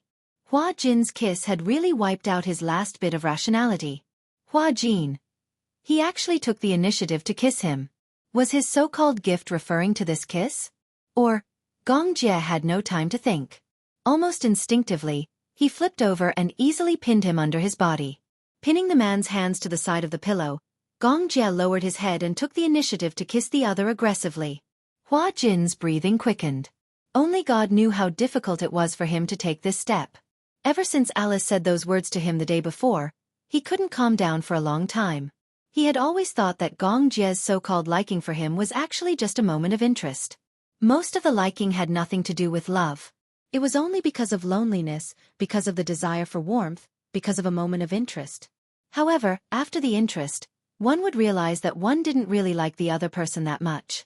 Many feelings were often just the product of loneliness. Hua Jin had always been worried that if Gong Jie knew about Alice's matter, would Gong Jie push him away and be with her because of his guilt towards Alice? However, due to a freak combination of factors, Gong Jie and Alice's attitudes the last time had already made it clear that their friendship would not change. Alice had also told him that it wasn't easy for two people to like each other. Therefore, he had to cherish it all the more. Hua Jin thought that this was why he had to take the initiative to take this step. Therefore, he used this kiss to express his determination. It was. He liked Gong Jie. He didn't want to deny it anymore. This feeling had already existed since the first time they played Dare, when their lips touched through a piece of tissue. His feelings for her were definitely not just a moment of interest. However, at that time, he didn't think much of this feeling. He didn't think it was out of love and affection. Therefore, he suppressed himself again and again, but he didn't expect that unknowingly, he had already fallen deeply. Liking someone was something that couldn't be suppressed. Especially when the other party also liked him. The more he felt suppressed, the more painful it was. If Xianxia didn't like him, it would be fine. However, Xianxia also liked him. Since both of them liked each other, then, let's be together. Don't care about the uncertain future or whether they could walk to the end. Love was in the present. At the thought of this, Hua Jin gently hugged the back of Xianxia's neck and responded to his kiss even more deeply. Unknowingly, half of the shirt on his body had already been taken off. Similarly, Hua Jin followed suit and removed the man's clothes. In the blink of an eye, Xianxia's strong shoulders were exposed to the air. For some reason, Hua Jin was so nervous about what was going to happen next that his heart almost jumped out of his throat. Chapter 4560. Xianxia suddenly lowered his head and whispered into his ear. There's something I've wanted to say to you for a long time. What? I want. Xianxia gently lifted his chin and kissed him gently. I want you. This impulse had been brewing for a long time. Hua Jin was slightly startled. However, because of his frantic kisses, he could no longer think independently. The night was dreary. In the room, it was charming and gentle. When Hua Jin woke up again, the sky was dark as ink. Beside him, he could hear Xianxia's heavy breathing. He drank too much. It was lucky that he did not vomit. When he wanted him, he did not know the main points and did not know how to do it. He hurt him several times. It was like the end of the war. Other than enjoyment, it was more for him to vent. To vent the emotions that he had been suppressing. His suppression, Xianxia's suppression, in the end, turned into energy that filled his body and was injected into the other party's body. When Hua Jin opened his eyes, he felt as if his whole body was filled with cement. He was stiff and could not move. Even when he raised his hand, he felt that his arm was extremely heavy. So thirsty. So thirsty for water. He felt as if the blood in his body had solidified. After much effort, he finally supported his body and got up from the bed. He turned over and got off the bed. When his toes touched the ground, it was as if there was an electric current flowing through his waist. He staggered, his legs went soft, and he fell to the ground. Hiss! It was so painful. Why did it feel as if his waist had collapsed? It was sore and painful. Most importantly, his tailbone in particular was extremely sore. Hua Jin wanted to cry but had no tears. He supported himself on the bed and stood up with difficulty. He walked to the table but could not find water. He walked weakly to the cabinet and poured some cold water. He gulped down a few mouthfuls of water to finally relieve his thirst. He held the glass of water and walked to the window. Through the window, he looked not far away. Even though it was far away, he could vaguely see the ruins filled with smoke. Wreckage was everywhere, as if it was the scene after the apocalypse. The whole of East Africa felt like it was the end of the world. Behind him, there was the sound of Xianxia turning over.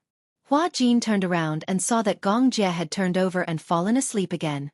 He walked over to the bed and squatted down. The smell of alcohol from his breath immediately assaulted his nostrils. She didn't know what he was drinking. Hua Jin clearly hated the smell of alcohol, but the smell of alcohol on his body had a kind of orchid fragrance. He gently touched his face. He always felt that such a face, if placed in the past, would have been unreachable. It was within sight, but unattainable. He always felt that he and Xianxia were people from two different worlds. Therefore, even if he liked her, even if he adored her, he would always carefully maintain a distance from her, not daring to get close. However, the more he suppressed it, the more painful it was. On the contrary, he was envious of Xianxia. He liked someone and loved someone, and he was so open about it. He still remembered that he grabbed him by the collar and said to him, "Let's be together." There was no hesitation at all, no overcautious. There was no turning back. Hua Jin was envious of this carefree attitude. Now, he also tried to be carefree for once. The moment he poured out the feelings that he had been suppressing, his whole body felt much more relaxed. Chapter 4561. 3 days later. Xianxia, who had been waiting in the ward, finally received the good news. The first batch of the vaccine had been successfully tested. Xiao Yichen was in the second batch of patients to receive the vaccine. She had heard the news from Chu Ho. During this period, Chu Ho had been following the news closely. Finally, after hundreds of trials, the vaccine had been successfully tested. Xianxia could not contain her excitement when she heard the news. Yu was also in the ward. She had just taken her medicine and was a little drowsy. When she heard Chu Ho's words, she immediately sat up in bed. Really? Chu Ho nodded. Yes, it's true. I've confirmed it repeatedly. If there are no accidents, the vaccination will start tomorrow. Xiao Bao is in the first batch, and Xiao Yichen is in the second batch. Really? That's great. She held Chu Ho's hand tightly. She was so excited that her whole body was trembling. Sure, you can rest assured now. The doctor said that if the vaccination is successful, Xiao Yichen and Xiao Bao should be able to leave the quarantine zone very soon. Xianxia nodded. However, because they are in the second batch, we don't know if there are any side effects. Xiaxia's expression became serious when she heard this. Chu Ho said anxiously, I've done some research before. Before this, SARS, which is similar to the influenza this time, had wreaked havoc all over the world.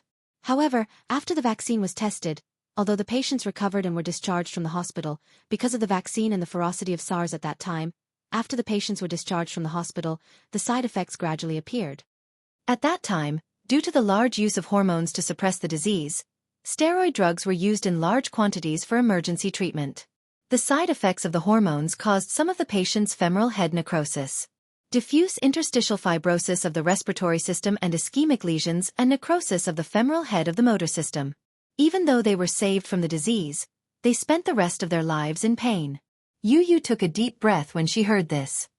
As long as he survives, everything will be fine. No matter what pain there is in the future, I will accompany him through it. At most, I'll take care of him. He paused for a moment and continued, however, this influenza is different from SARS. I've done my research on Xiao Yichen's treatment plan. I've also analyzed the ingredients of the vaccine this time. There are no harmful ingredients in it. If you really want to list the side effects, it's probably that you'll lose a lot of weight for a long period of time. You'll lose a lot of nutrients because of your body's consumption. Yu spoke with fervor and assurance as he analyzed the situation logically. He was dumbfounded when she heard this. She stared blankly at Xianxia and asked in disbelief, How old is Yu? 11 years old. Chu Ho was even more amazed. When she thought about Xiao Bao, who was about the same age as Yu, she realized that there would be no harm if there was no comparison. How did she raise a landlord's foolish son, while other people's sons were so smart? Anyway, as long as this vaccine can cure Xiao Yichen, I don't care about anything else. Yu paused for a moment and said, even if his body is damaged because of the influenza, I'll take care of him for the rest of his life. Xianxia hugged Yu and kissed his forehead gently. Yu, good boy. Didn't you say that you've studied the ingredients and that there aren't many side effects? Chapter 4562. Yes, but it's impossible to be foolproof.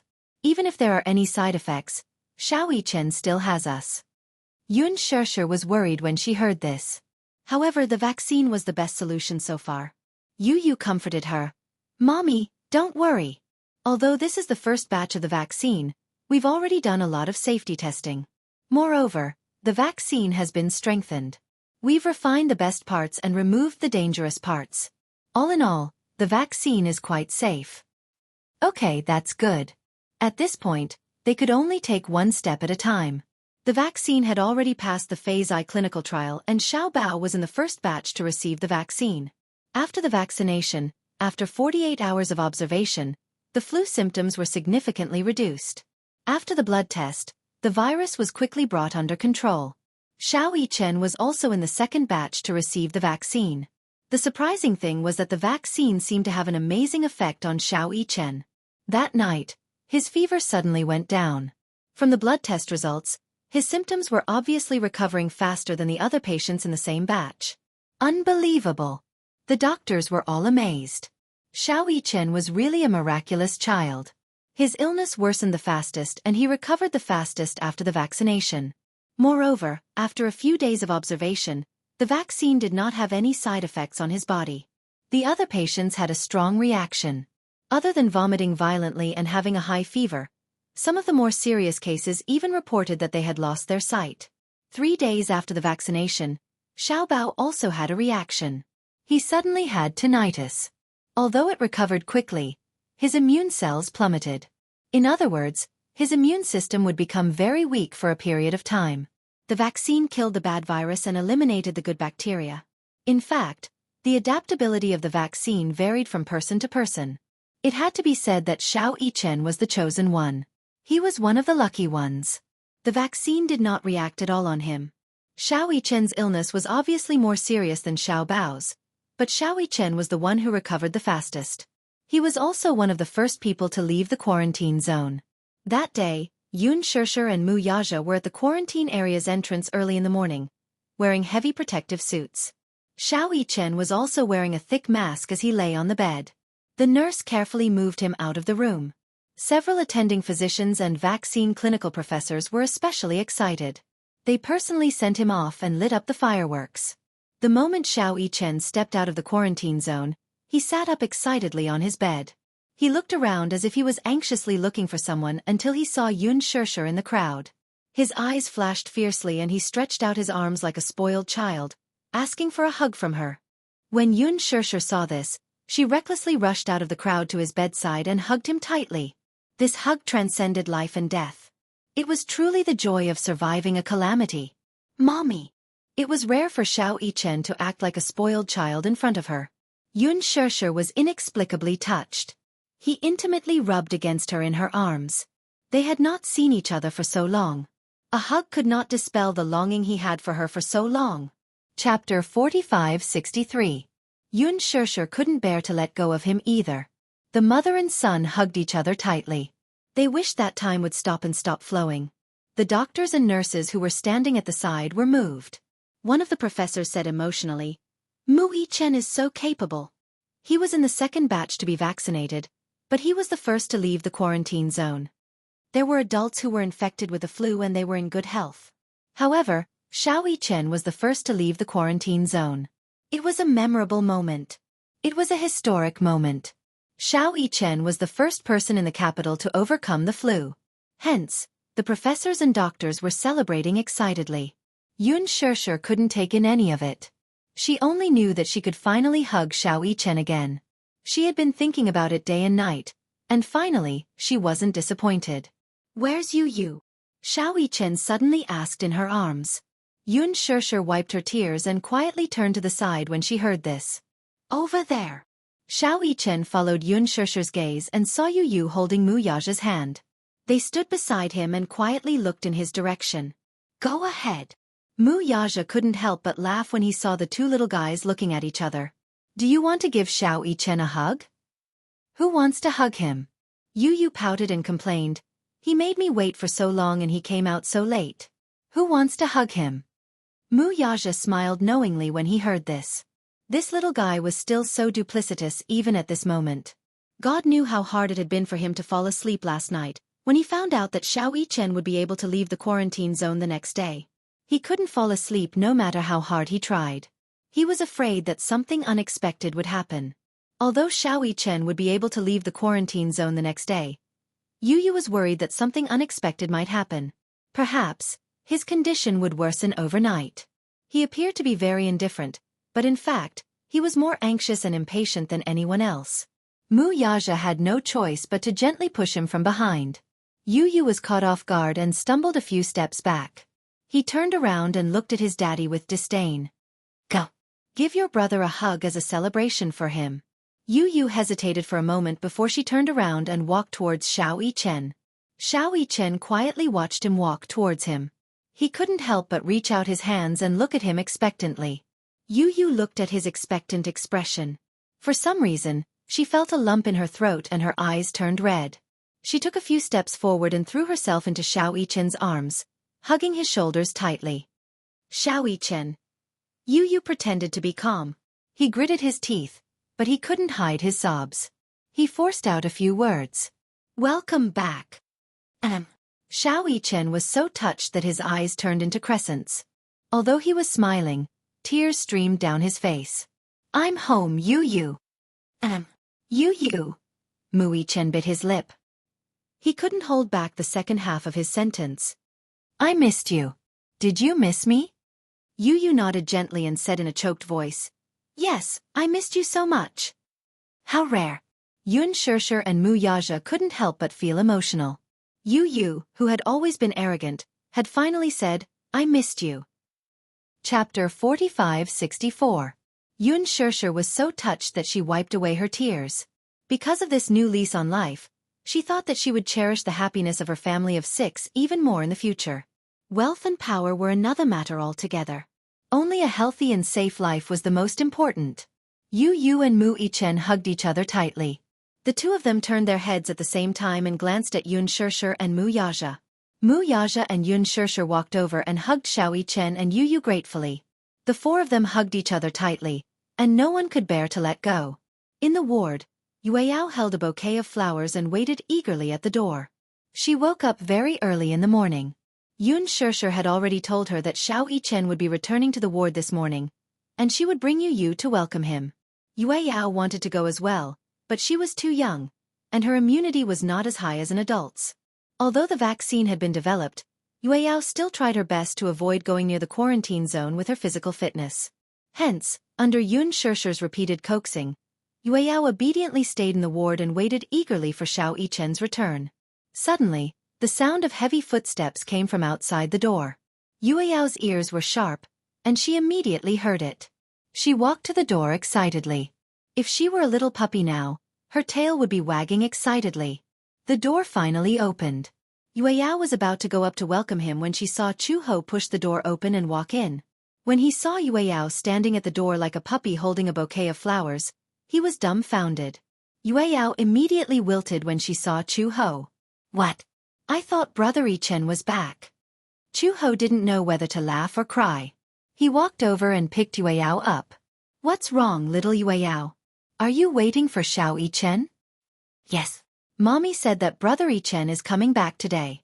When Yueyao mentioned Xiao Yichen, her face flushed red. She was obviously very happy. Chu Ho lovingly scratched the bridge of her nose. Sometimes, the more he looked at Yueyao, the more he liked her. She thought that it would be great if Xianxia could be as cute as Yueyao when she grew up. Yueyao was quite likable. She was obviously raised like a little princess, but she didn't put on the airs of a princess. Don't worry, Xiao Yichen will be back soon. Just as they were talking, Xianxia and Mu Yaja's voices came from outside the door. Sensing that her daddy and mommy were back, Yueyao kicked her legs and said that she wanted to come down. Just as Chu Ho put her down, Mu Yaja pushed the door open. Yueyao hurriedly walked over with the flowers in her hands. Suddenly, she bumped into the operating table that had just been pushed open. With a plop, she fell on her butt on the ground. Xianxia was shocked when she saw this. Just as she was about to walk over and carry her, she saw Yueyao nimbly get up from the ground. She patted the dust off her butt and walked toward Xiao Yichen. Brother! Xiao Yichen was lying on the bed obediently. When he heard Yueyao's soft voice, he struggled to sit up. He had just been vaccinated and was still recovering. He was weak in all aspects, so when he sat up, he was a little out of breath. Just as he sat up, he saw Yueyao walking toward him with the flowers in her hands. Brother! Welcome back. Xiao Yichen was stunned. Chapter 45-65.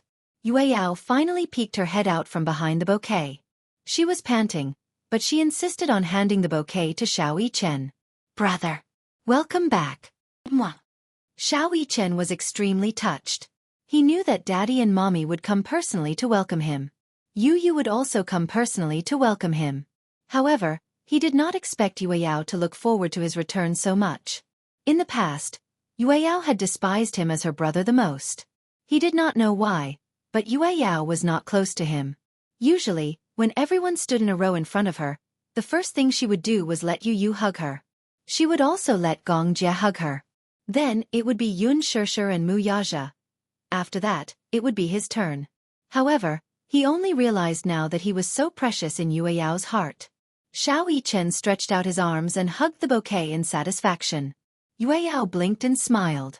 Her face was round and her eyes were like the moon. She seemed to have grown taller and thinner. He wondered if she had suffered a lot while he was not around. Knowing what Xianxia was worried about, Xianxia quickly explained, Yueyao and Yu are in the 5th batch of vaccinations. The doctor said that they have already recovered, but to be safe, they can only leave after they have been vaccinated. Xianxia nodded and said, Indeed. By the 5th batch of vaccinations, their condition should have stabilized.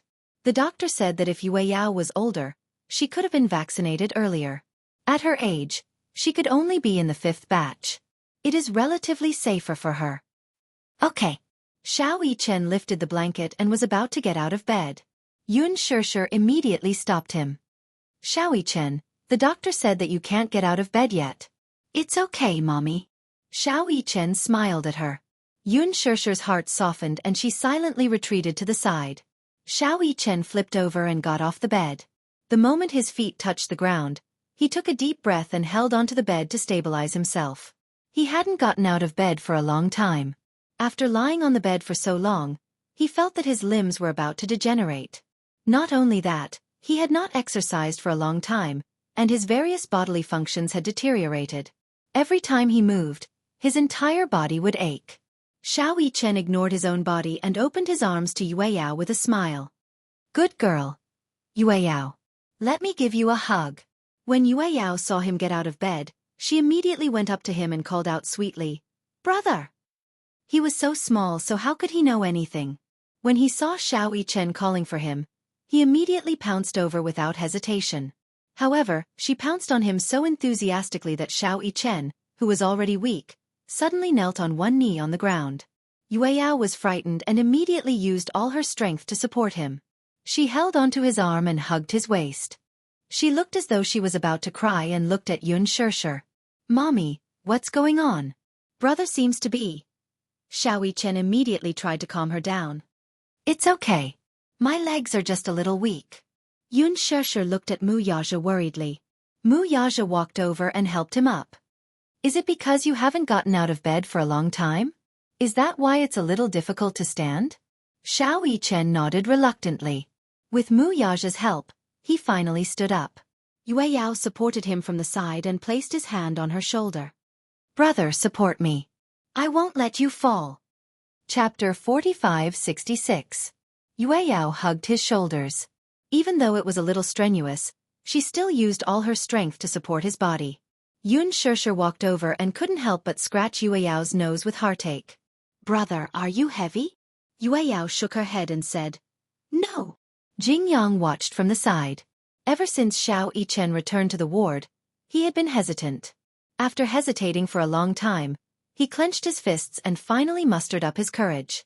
He carefully walked forward and asked with a smile, Brother Chen, do you want me to help? Xianxia glanced at him from the corner of his eye and his face turned cold. Go away. Jianghu smiled. Okay. He tactfully walked to the side and sat on the bed aggrievedly. Xianxia and Chuho looked at this scene in a daze. For some reason, they didn't know whether to laugh or cry. It was obvious that Jianghu wanted to curry favor with Xianxia. After all, he was Yueyao's brother. Especially since Xianxia had finally returned from death's door and successfully received the vaccine, he naturally wanted to welcome him. In the end, Xianxia especially disliked Jianghu. He and Yueyao were so close that Xianxia was most upset about it. Therefore, he was unwilling to pay attention to Jianghu. As a senior siscon, he still hadn't forgotten that Yueyao had neglected him and Yu for Jianghu. Xianxia didn't know whether to laugh or cry at Xianxia's guarded look. Chuho whispered, Why do I feel that it will be difficult for Yueyao to get married in the future? Xianxia glanced at her and didn't react for a while. Look, Yueyao has 2 brothers who dote on her so much and a father who dotes on her. Whoever wants to marry Yueyao in the future will have to conquer these 3 men. It's enough for him to suffer. After Chuho mentioned it, Xianxia also realized it. She sighed helplessly. In our family, Yueyao is the most precious. I'm also worried that he won't be able to get married in the future. Xianxia is still fine. When Yueyao was born, he was like a slave to his daughter. Now that I've brainwashed him, he's much better. However, those 2 guys, Yu and Xianxia won't let Yueyao suffer in the future. Yes. I really don't know if this is a good thing or a bad thing. Xianxia shook her head. It can't be anything good. When he grows Yueyao, Ichen, he will definitely have a family's family. If he does, Xiao Yichen and Yueyao Yichen will definitely not get along with their brother-in-law. On top of that, Xianxia is such a difficult father-in-law. For some reason, after hearing Xiaxia's words, Chu Ho suddenly sympathized with Yueyao's future husband. He's still young. When he grows up, perhaps it will be better. Xianxia shook her head. No, the older he grows, the deeper the bond between the three children will be. Actually, everyone has always felt that Yueyao Yichen and Yu is too dependent on Xiao Yichen and Yu. But in reality, Xiao Yichen and Yu are too dependent on Yueyao. Yueyao Yichen has a special meaning to them. A special meaning? Chu Ho didn't understand. What special meaning? Chapter 45-67. I understand now. Chu Ho continued. Actually, Xiao Bao feels the same way about Xianxia. However, he likes his younger sister very much, but he doesn't like his younger brother at all. Xianxia was surprised. Why? Maybe it's because the same sex attracts and the opposite sex repels. That was a perfect answer. Xianxia couldn't stop laughing. The atmosphere in the ward was joyous and harmonious. It had been a few days and the ward had been gloomy. Now that Xiao Yichen was back, the cheerful atmosphere finally returned. When Xiao Yichen returned to the ward, he was still on the same bed. Although he couldn't leave the hospital for the time being, at least everything was stable after he was vaccinated. Although the public was still in a state of panic about the spread of the flu, they were still optimistic about the vaccine that was released this time. The atmosphere in the hospital was no longer lifeless. All the patients had new expectations for their lives. Soon, Xiao Bao came back with the good news that he could leave the quarantine zone. On the day that Xiao Bao left the quarantine zone, he was in good condition. Although he was in the first batch to receive the vaccine, he came out 2 days later than Xiao Yichen. The doctor confirmed it again and again, and Chu Ho also asked about it. Overall, Xiao Bao's condition was good and stable, but it was slightly worse than expected. As long as he was given more nutrition, there would be no problem. When Xiao Bao came out of the quarantine zone, Xiao Yichen had almost recovered. Ever since he left the quarantine zone and returned to the ward, Xianxia was full of energy. Every day, she would eat fish soup and bones to nourish Xiao Yichen's body. She couldn't wait to quickly recover in 3 to 5 days. Xiao Yichen regained a lot of energy after eating so much fish and meat, as well as fruits and vegetables. Therefore, not long after, he could get out of bed and jump around. Xiao Yichen's physical strength had decreased a lot after he was born with the disease, so he started to exercise after he recovered. He had to do 100 sets of push-ups every day.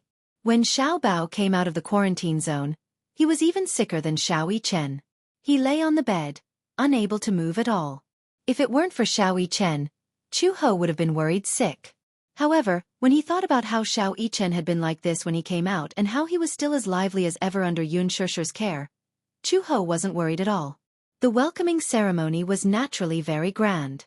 When Xiao Bao was pushed into the ward, there were fireworks and a small Corolla made by Yueyao. However, Xiao Bao couldn't do anything other than lie on the bed.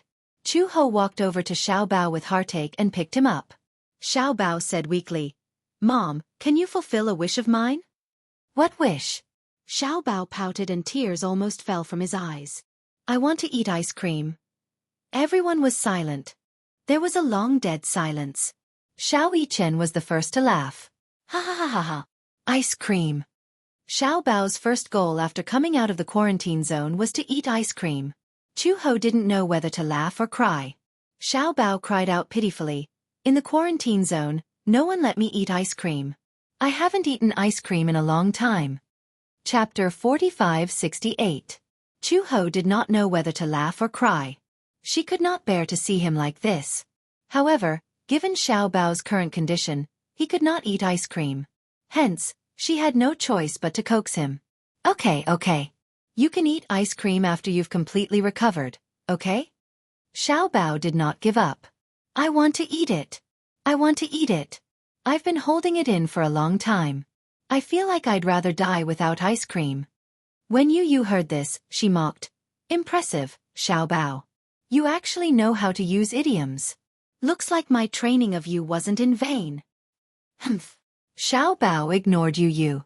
Xiao Chen said, "Let him eat it. I think he can't wait to go back to the quarantine zone." Xiao Bao was instantly terrified. What does eating ice cream have to do with going back to the quarantine zone? The doctor didn't let you eat ice cream because if you eat it, it's cold and sweet. If your cough recurs and you develop pneumonia, you'll have to go back. Ha ha ha. Xiao Chen said, "Eat it, eat it. Do you want me to buy it for you?" Xianxia reminded him weakly, "Xiao Chen, you can't leave the ward yet." Then, "Mommy will buy it for him." Xiao Bao suddenly snorted in a fit of pique. Forget it. I'm not eating it. Everyone smiled knowingly.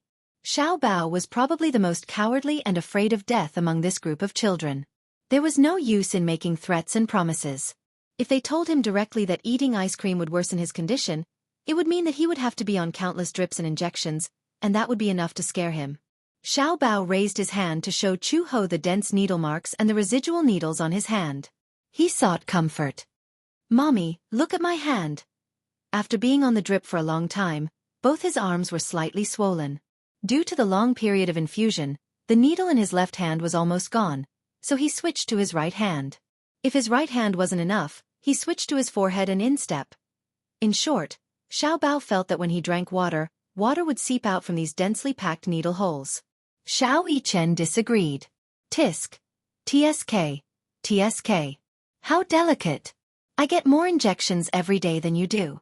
What did I say? Xiao Bao glanced at Xiao Chen with a gloomy expression. "Who wants to be compared to you? You're not human. What kind of normal child would play with a gun? What kind of normal child would practice handstands in the ward when he was so ill?" "Mom, I'm telling you, Xiao Chen is a pervert. For a period of time, he did handstands in the ward every day." At that time, Xiao Bao was already paralyzed on the bed, and it was difficult for him to get up. Suffering from the flu and lying down for a long time, she was basically lifeless. Xiao Chen explained, "At that time, I felt weak all over, so I thought that I should exercise. Otherwise, I wouldn't be able to get out of bed." Xianxia was speechless. The doctor and nurse had already told her about this. Xiao Chen thought that his muscle weakness was caused by being bedridden for a long time. Therefore, he forced himself to do handstands and push-ups. Even when his condition worsened, he could still do a few sets a day. What was even more perverse was that his appetite was not bad. It was so good that it made one's hair stand on end. It was because he ate too much that he vomited after eating, and his stomach almost burned out. Actually, the muscle weakness was caused by the long period of infusion. In addition, he didn't have enough nutrition, so he couldn't eat and drink too much. He could only eat in moderation. Chapter 4569. Every time the nurse saw him, the latter would be stunned. Xianxia even suspected that his good health had been damaged because of him. Today is a day worth celebrating. Chu Ho had always been serious. Now that Xiao Bao was finally released from prison, she smiled happily. Today is the day that the two little guys are reborn. No matter what, it would be great if we could have a good drink tonight. Xia's eyes lit up when she heard that. That's a really good suggestion. Wuxia said, "It would be even better if there was red wine." Chu Ho shook her head. "It's such a hot day. Why don't we drink beer? It'll relieve the heat and we won't get drunk easily." Xianxia seemed to have figured something out. "In that case, Chu He's alcohol tolerance doesn't seem to be very good." Chu Ho retorted, "Better than you." Xianxia suddenly turned her head and said to Wuxia, "Let's have a good drink tonight?" Okay. It's rare to be so happy. After such a long period of worrying, Xianxia felt uneasy day and night and found it hard to close her eyes. Now, she could finally breathe a sigh of relief. Her desire to drink was so strong. Wuxia heard that and patted her head helplessly. "I know. Let's have a drink. I'll make an exception for you tonight." Okay. Chu Ho suddenly said, "I know a really good place. At night, it's quiet and the wind is comfortable. Also, no one will disturb you." Xianxia reminded him, "You can't leave the hospital." "It's in the hospital." "Where?" "You'll know tonight," Chu Ho said mysteriously. At night, Xianxia went to the supermarket to buy a lot of cooked vegetables. They were the kind that had been processed and could be eaten directly. Although they weren't exquisite and were relatively cheap, most office workers who didn't have time to cook would go to the supermarket to buy cooked vegetables. The taste was definitely not top-notch, but it was still not bad. After buying cooked vegetables, a case of beer, peanuts and kimchi, the group of people entered the hospital under the cover of the big meal. Chu-ho led a group of people to the balcony of the hospital. It turned out that the perfect place she was talking about was the hospital's balcony. It was big and spacious. During the day, many doctors and nurses would wash their work clothes and dry them here. At night, all the clothes would be taken away, leaving only the bare clothes rack. After moving the clothes rack away, Xianxia spread out the soft cushions she bought on the balcony. It was a very large area, and the group of people sat on it. Xianxia and Yu were the first to lie down. As the night breeze blew, they felt extremely comfortable. So comfortable. When Chu-ho heard this, he said proudly, "Comfortable, right? What do you think about this place?" Wuxia praised from the bottom of his heart. I'll give you a first-class merit." Everyone sat down on the cushions. Xianxia couldn't wait to put the fragrant cooked vegetables on the small table one by one. Wuxia opened the can of beer. It was the first time he and Gu Jinglian had eaten like this. Although many of the cooked dishes looked strange, the aroma and the fact that they were really hungry stimulated everyone's appetite. "These are pig's ears. Try it." Xianxia urged Wuxia. Wuxia picked up one with his chopsticks and put it in his mouth. It was very chewy. It was fragrant and crispy. It was surprisingly delicious. "Is it good?" Chapter 45-70. Wuxia was a little surprised. He did not expect these cooked dishes, which cost more than 10 yuan per serving, to be so delicious. Perhaps it was because he was in a good mood as he sat on the balcony with the night breeze blowing. After all, Xianxia had come back from the gates of hell, so he had put all his worries aside. He felt that the burden on his shoulders had suddenly been lifted. Therefore, he felt that whatever he ate tasted better than sitting in a 5-star hotel or a 3-star Michelin restaurant. Gu Jinglian was also in a good mood. Although he usually despised Xiaobao to death, Gu Jinglian often had nightmares when Xiaobao was sick. He often comforted himself that Xiaobao was lucky and would not be defeated by a mere influenza. However, Xianxia's critical illness had also frightened him. Perhaps one would only know how to cherish something when faced with loss. Ever since Xiaobao returned to the ward, Gu Jinglian's attitude towards him had become especially gentle. It was to the extent that Xiaobao was a little uncomfortable. Sure enough, he was used to being abused. Being treated so gently all of a sudden made him uncomfortable all over. He missed the old Gu Jinglian who used to be so rough with him. Chu-ho thought to himself, this father and son pair, one is a sadist and the other is a masochist. Come.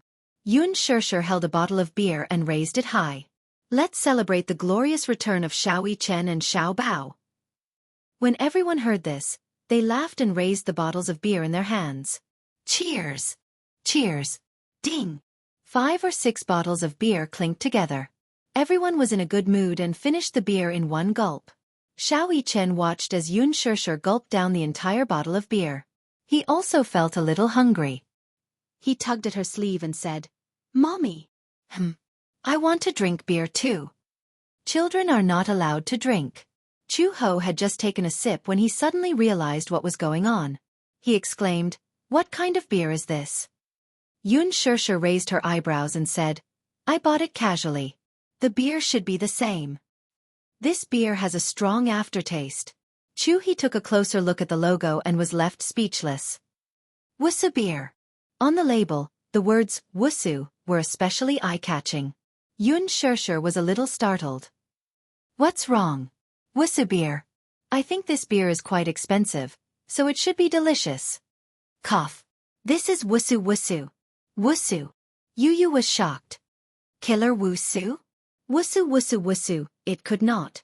How could a supermarket sold Wuxia Chu? He held her forehead and explained, "Turn the bottle upside down. Wuxia, in other words, NN in Wuxia.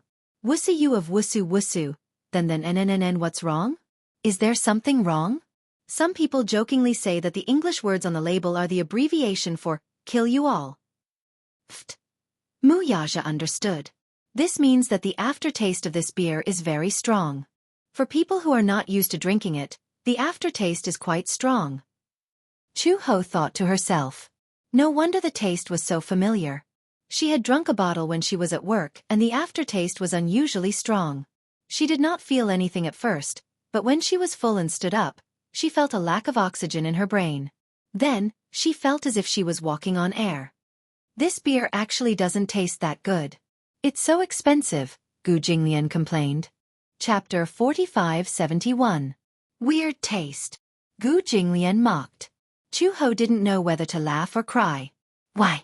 You're not used to it, so you won't allow others to say that it's good? Gu Jinglian said, It tastes so bad. Xianxia put her hands on her hips and said, I was the one who bought the beer. He dares to say that it doesn't taste good. Ha ha ha.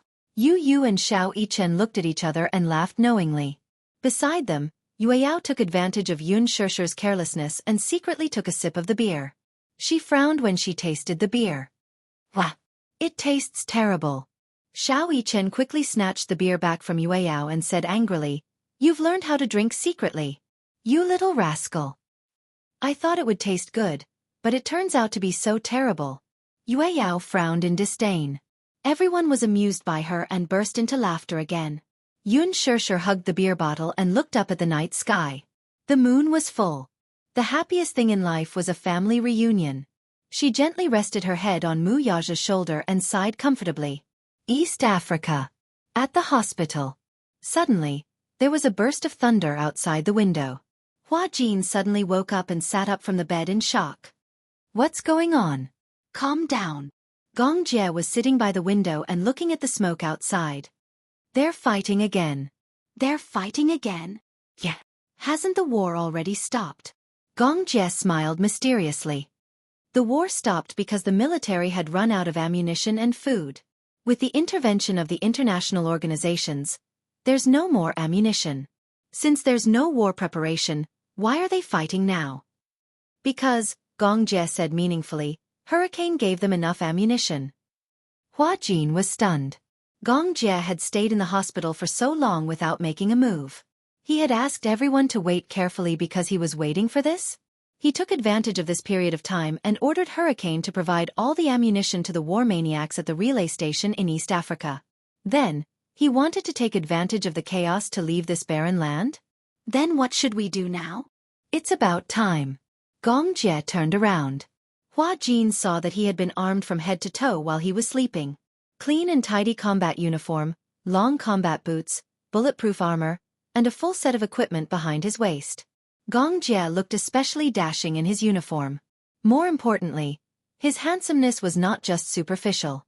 The reason why the FBI had assigned so many people to be on standby was because they knew that Gong Jie was a formidable target. So they had to be on their guard. This is your bulletproof vest and combat uniform. Also, you just need to carry these two guns with you when you follow me. One was a rifle and the other was a pistol. Hua Jin was not proficient in firearms. These two guns were only for self-defense. Hua Jin braced himself and equipped himself with both guns.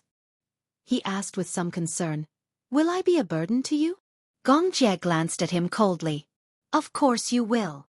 Gong Jie said unhappily, I told you to stay in Hurricane but you didn't.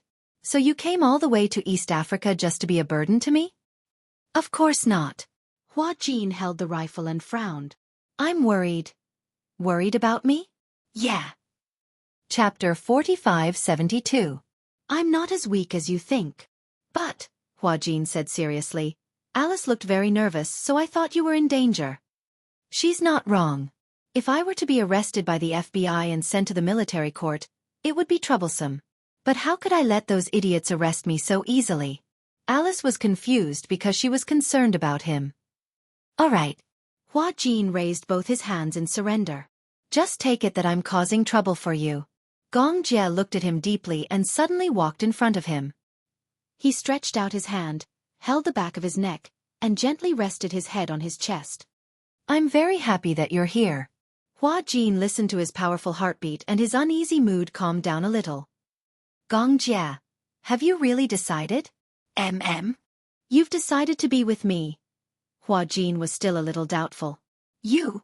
Why did you decide to be with me? I don't know. When it comes to relationships, no one can be sure. I was wondering why my sister would like a guy like Mu Yaja. After a pause, Gong Jie closed his eyes. But now I'm relieved. Whether it's liking or being moved, it's usually a matter of a single thought. A single thought? Hua Jin couldn't help but smile. Is this what love at first sight means? Gong Jie pursed his lips. Is it? I only know that I really hated you when I first saw you. Hua Jin. Hated? Hua Jin was doubtful. Why do you hate me? Why do you have to monopolize my sister? Gong Jie frowned slightly. My sister belongs to me alone. Why should she have a younger brother like you? Oh, Hua Jin replied. It's like this. At that time, I had a very special feeling for Xianxia. At first, I thought that I must have fallen in love with her to have such a special feeling. Later on, I realized that the kind of warmth she gave me was the kind of warmth that belonged to a family. Perhaps it was because I didn't have any concept of family since I was young, so being with her gave me a sense of belonging. Plus, she's a little older than me. Upon hearing this, Gong Jie's usually cold eyes instantly softened. From now on, wherever I am, it will be your home. When Hua Jin heard this, he was deeply moved. All right, it's settled then. The two of them looked at each other.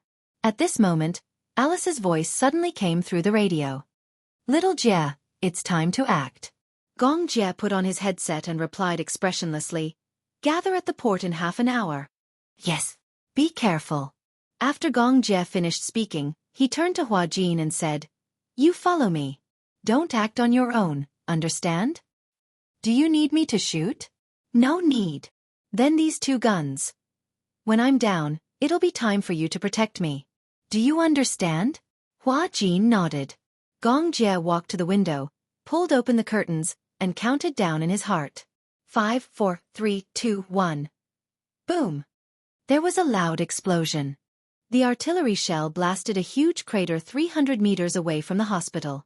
A row of houses were on fire. Originally, there was a shelter for refugees near the hospital.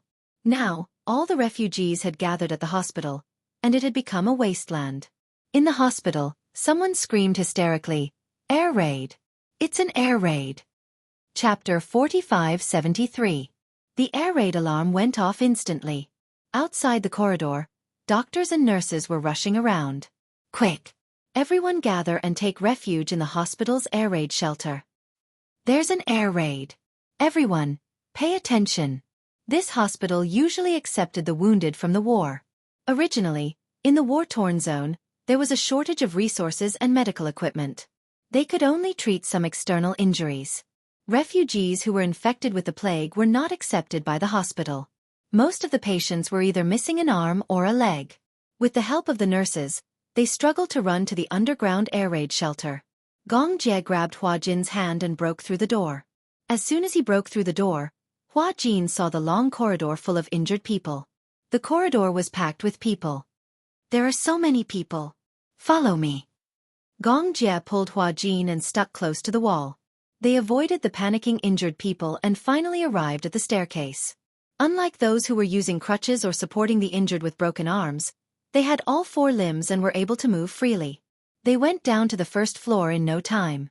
Gong Jie saw the FBI agents guarding the entrance at a glance. All of them had blonde hair and blue eyes. They were particularly eye-catching in the crowd of dark-skinned people. Gong Jie and Hua Jin, on the other hand, were conspicuous. The FBI agents also noticed them immediately. Reporting, target spotted. Attack. Execute the arrest plan. A few blonde men broke through the crowd and walked toward Gong Jie and Hua Jin with difficulty. Gong Jie turned around and glanced at the floor-to-ceiling window in the corridor. He pushed Hua Jin away a little. Then, with a powerful roundhouse kick, he shattered the floor-to-ceiling window. Crash! The glass shattered all over the floor. Gong Jie grabbed Hua Jin's hand and rushed out with him. Behind them, they heard American English with a New York accent. Don't hurt the refugees. Attention! Unless absolutely necessary, don't shoot. Don't hurt the target. Don't hurt the innocent. When the FBI carried out their plan, they first had to comply with international security laws. No matter how special the situation was, They could not harm refugees or citizens of other countries. This was also part of Gong Jie's plan. Create chaos. Taking advantage of the chaos, they could shake off the FBI's pursuit. In fact, things were going according to his plan. Gong Jie held Hua Jin's hand and rushed through the crowd to find his men guarding outside the door. Two of the mercenaries had already driven a car over. When they saw Gong Jie and Hua Jin running over, the car immediately started. Gong Jie helped Hua Jin into the car first.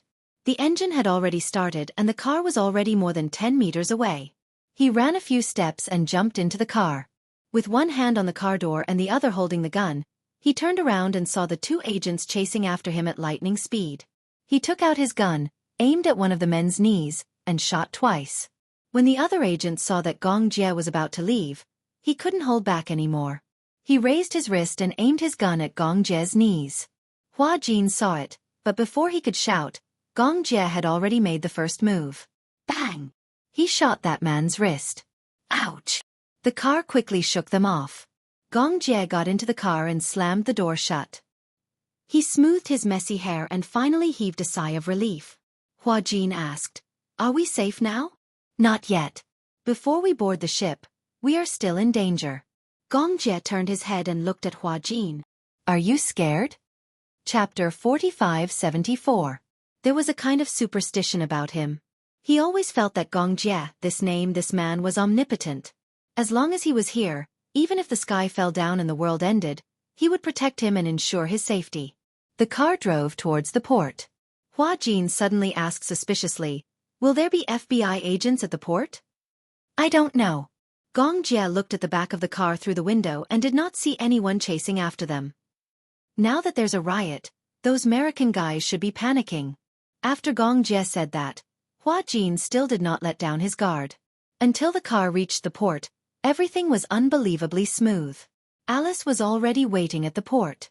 When she saw Gong Jie and Hua Jin, she immediately walked over. "Here again." Hua Jin held his forehead with a headache. "The last time I was here, I think I was kidnapped to East Africa. Not long after, I'm revisiting the old place." "Don't tell me you can't bear to leave East Africa and refuse to leave." "No." Hua Jin immediately showed a frightened expression. "I can't wait to put on my wings and leave this place." "All right, cut the crap. Hurry up and get on the boat." Alice kicked Hua Jin's back and chased him onto the boat. Feeling aggrieved, Hua Jin turned around and glared at her resentfully. "Violent woman. If you continue to talk nonsense, I won't use this to chase you onto the boat." As Alice said that, she pulled out a gun from her waist belt and aimed it at him. Hua Jin was so frightened that he quickly shrunk his shoulders and boarded the boat. Gong Jie stepped onto the boat ladder and turned around to look at Alice. He wanted to say something but stopped. In the end, he did not say anything. Alice looked at him and suddenly smiled. "Why are you looking at me?" "Nothing." Gong Jie casually threw the gun at her. Alice caught it and shook her head helplessly. She took the opportunity to clip the gun behind her waist. With just a glance, they understood each other's intentions. Alice exhaled, turned around, and boarded the ship. The armed cargo ship gradually left the port. Hua Jin leaned against the bow of the ship and looked at the distant mountain peak. Peace is great. It's great to live in a peaceful country. Life was too fragile. Therefore, he had to cherish the present and grasp the present. Gong Jie walked to his side and leaned against the bow with him. He gently bumped his shoulder and asked, "What are you thinking about?" "I'm thinking that it's precisely because life is so fragile that we should cherish it even more." Gong Jie smiled deeply. "You don't have to cherish life. You just have to cherish me." "What do you mean by cherishing?" "Seize every minute and second of being together." Gong Jie rarely said such romantic words. Hua Jin was flattered. He stared at him. Suddenly he leaned over, put his arms around the back of his neck, and kissed him deeply. He rarely took the initiative to kiss him. Gong Jie smiled and hugged his shoulders. While enjoying the kiss, he also deepened the kiss. This was a kiss after surviving a disaster. It was also a kiss that Hua Jin had been late for a long time.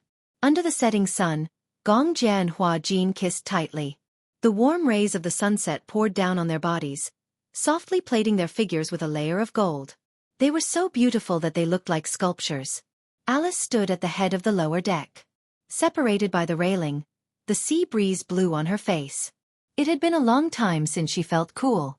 Chapter 4575. In a dilapidated house in the capital. It had just rained heavily, and even the air felt damp. In addition, there was also the smell of green grass in the air. Byran did not like this smell very much. She sat in front of the table by the window and looked out of the window in a daze. She did not like the wet grass smell in the air, but she had to open the window to get some fresh air after the heavy rain. The table in front of her was very old. When she was studying, this table was piled full of review questions and homework. After graduation, it was cleaned up a little and became a simple dressing table. There were some cheap skincare products on it, the most basic moisturizing products. A facial mask was only 5 yuan, but it was still a little extravagant for her, who had just graduated and only had a salary of 4 to 5,000 yuan. She did not dare to be too extravagant. She applied it once every 4 days, on her face, neck, and knees. In short, she made the best use of everything. Although she had just graduated and her salary was not high, Byran had been very vain since she was young. Sitting in front of the mirror, Byran looked at her face in the mirror and was slightly lost in thought. The 24-year-old Byran had already grown into a slender and elegant woman. She looked like a beauty. Byran, are you ready? Someone shouted outside the door. Byran gently patted her face that was stiff because of nervousness and hurriedly stood up. Yes, I'm ready. She walked into the narrow living room and saw a middle-aged woman waiting for her. Seeing that she was wearing ordinary clothes, she could not help but feel a little disgusted. How can you dress like this for such a big event like a blind date? Don't you think it's embarrassing? Auntie, I don't have any nice dresses. This is the most decent one. Byran paused and asked tentatively, so it's another blind date? How many blind dates have you had this week? You know. Since you know, don't let me down. You're not young anymore. It's better to get married early. Byran said weakly. Auntie, I'm only 24 years old. Marriage is not urgent, right? You're not in a hurry, but I'm not in a hurry. How long do you want me to take care of you? Byran's breathing suddenly became rapid. There were several times when she wanted to leave this house, but she had just started working and did not have much savings. It was not easy to save a few thousand yuan, but it was not even enough to pay the rent. The memories of his childhood were already very distant. She vaguely remembered that when she was in kindergarten, her parents had left her in a car accident, along with the child she was pregnant with. Overnight, there was only one person left in the warm home. However, the pain of losing his parents was not as deep as it had been with the passage of time. After that incident, she lived with her grandparents and returned to her hometown to study. However, when she was in junior high school, her grandfather passed away from lung cancer. On the 7th day of her grandfather's death, her grandmother died of a myocardial infarction due to the heavy blow. She died suddenly in front of her grandfather's memorial tablet. From then on, she was kicked around like a ball in front of her uncles and aunts. In the end, it was her youngest aunt who was merciful and took her to her side, providing for her food, clothing, and education. His aunt's surname was Jiang. In order to settle down, Baikun temporarily followed his uncle's surname, Jiang Baikun. Chapter 4576. However, after graduation, her aunt kept urging her to go on blind dates. There was a premise to this. Her aunt had a son, but he was not proficient in his studies and did not even pass high school. In the end, after graduating from technical school, he did not do a proper job and always stayed at home playing games on his computer. Little aunt had placed all her hopes on her. However, Byran had just graduated from university. As a fashion designer, how much could she achieve as a fledgling? Therefore, this conservative woman felt that it was useless for a woman to study until university. It was better for her to get married as soon as possible. However, blind dates were definitely not that simple. This little aunt had conditions for the blind date. The first requirement for the person she found for Byran was that he had a successful career. Even if he did not have a successful career, he had to be rich. As a betrothal gift, a house in the capital had to be transferred to her son's name. The first blind date was with a demolition family. A house in the capital had been demolished, and he was worth hundreds of millions. However, he was divorced and had a child. The second blind date was with a small boss, but he was old. She had gone on blind dates several times, and he was not younger than 35 years old. Bai Ran was angry. What did they take her for? Every time she protested, her aunt would take it for granted. She had raised her for so long, studied in the capital, and spent money on food and clothes. Now that she was of age, shouldn't she repay her? Her uncle's family was in the capital and they were old citizens. Other than the old and broken house left behind by their grandparents, their son was getting married, and they did not have a wedding house. Which girl would be willing to marry a man who did not do a proper job and had no education or ability? And a family of 4 squeezed into a 50-square-meter house? Bai Ran was young and beautiful, so she was naturally the target of her aunt's expectations. Bai Ran naturally brushed off the first few blind dates. She thought that she could finally stop. Not long after, she found another person for her. Today, she did not know how to brush it off. Bai Ran took the address and walked out of the neighborhood. Suddenly, she felt very sad. She just wanted to do her job properly. Yi Yuqin watched Bai Ran leave the neighborhood with a gloomy face. What sin have I committed to bring back such a money-losing thing? If she drives away the blind date today, I will definitely chase her out with a broom. A middle-aged man's lazy voice came from behind. What kind of person did you find for her today? Yi Yuqin turned around. She was quite satisfied at the mention of her blind date. I heard that he's the boss of a renovation company. He's quite rich and agreed to my conditions. He has seen her photo. As long as she agrees, any condition is negotiable. Who knows, she might have angered them away again. She's really capable in this aspect. She dares. Yi Yuqin was infuriated. I was having a good conversation. She dares to push me away again. They took the bus to the subway and finally arrived at the cafe in the city center after passing through the crowd. After the rain, the sun soon came out, and it became a little stuffy. This cafe was one of the more famous ones in the capital. Sitting in the cafe, Bai Ran added the man's WeChat and sent a message, I'm here. Wait for me, I'll be there soon. Chapter 4577. Temperament was really a magical thing. Just by looking at this handsome back, she could vaguely imagine that it should be a young and handsome man. She retracted her gaze and looked out of the window, only to see a middle-aged balding man hurriedly passing by the window. She looked at him until she saw him walk into the coffee shop. Suddenly, she had a bad premonition. Bai Ran stared blankly as the man walked in front of her and said in a very apologetic tone, Sorry, I'm 5 minutes late. Did you wait long? No, I just arrived too. Bai Ran's face stiffened as she clenched her fists. She actually didn't have any expectations, but she didn't expect that her aunt would find a man of this age for her. The man politely raised his hand, tucked his sparse hair behind his ear, and sat down. Do you want something to drink? I'm fine. Milk coffee, is that okay? Yes. The man called the waiter over and ordered 2 cups of coffee and some desserts. Then, he turned his head and looked at the girl opposite him. It could be seen that the Bai Ran opposite him was young, immature, and had a hint of immaturity. Her appearance was beautiful and exquisite. Most importantly, her temperament was excellent, with a hint of scholarly aura. It was said that she was a graduate of a famous university. In that case, her brain was also very bright. For a businessman like him, when looking for a partner, he also looked at the other party's education. The man smiled and said, Let me introduce myself first. My name is Mo Kong. I'm 39 years old this year. I've been married twice before, but I don't have any children. What about you? Bai Ran lowered her eyes and didn't look at him. Bai Ran, 24 years old. I just graduated. Do you have a job? Yes. Let me tell you about my general situation. The man began to introduce himself. From the renovation company he ran, the size of its scale, the annual benefits, how many apartments he had in the capital, how much the property fee was per square meter, how much the car he drove, and even the annual insurance premiums of the car would be taken out to brag. His mouth, other than a mouthful of teeth that were yellowed by smoke, was filled with a strong sense of superiority. The more Bai Ran listened, the more disgusted she became. The man was boasting while paying attention to Bai Ran's expression. However, he didn't see any yearning or interest on her face. Instead, he saw a kind of boredom.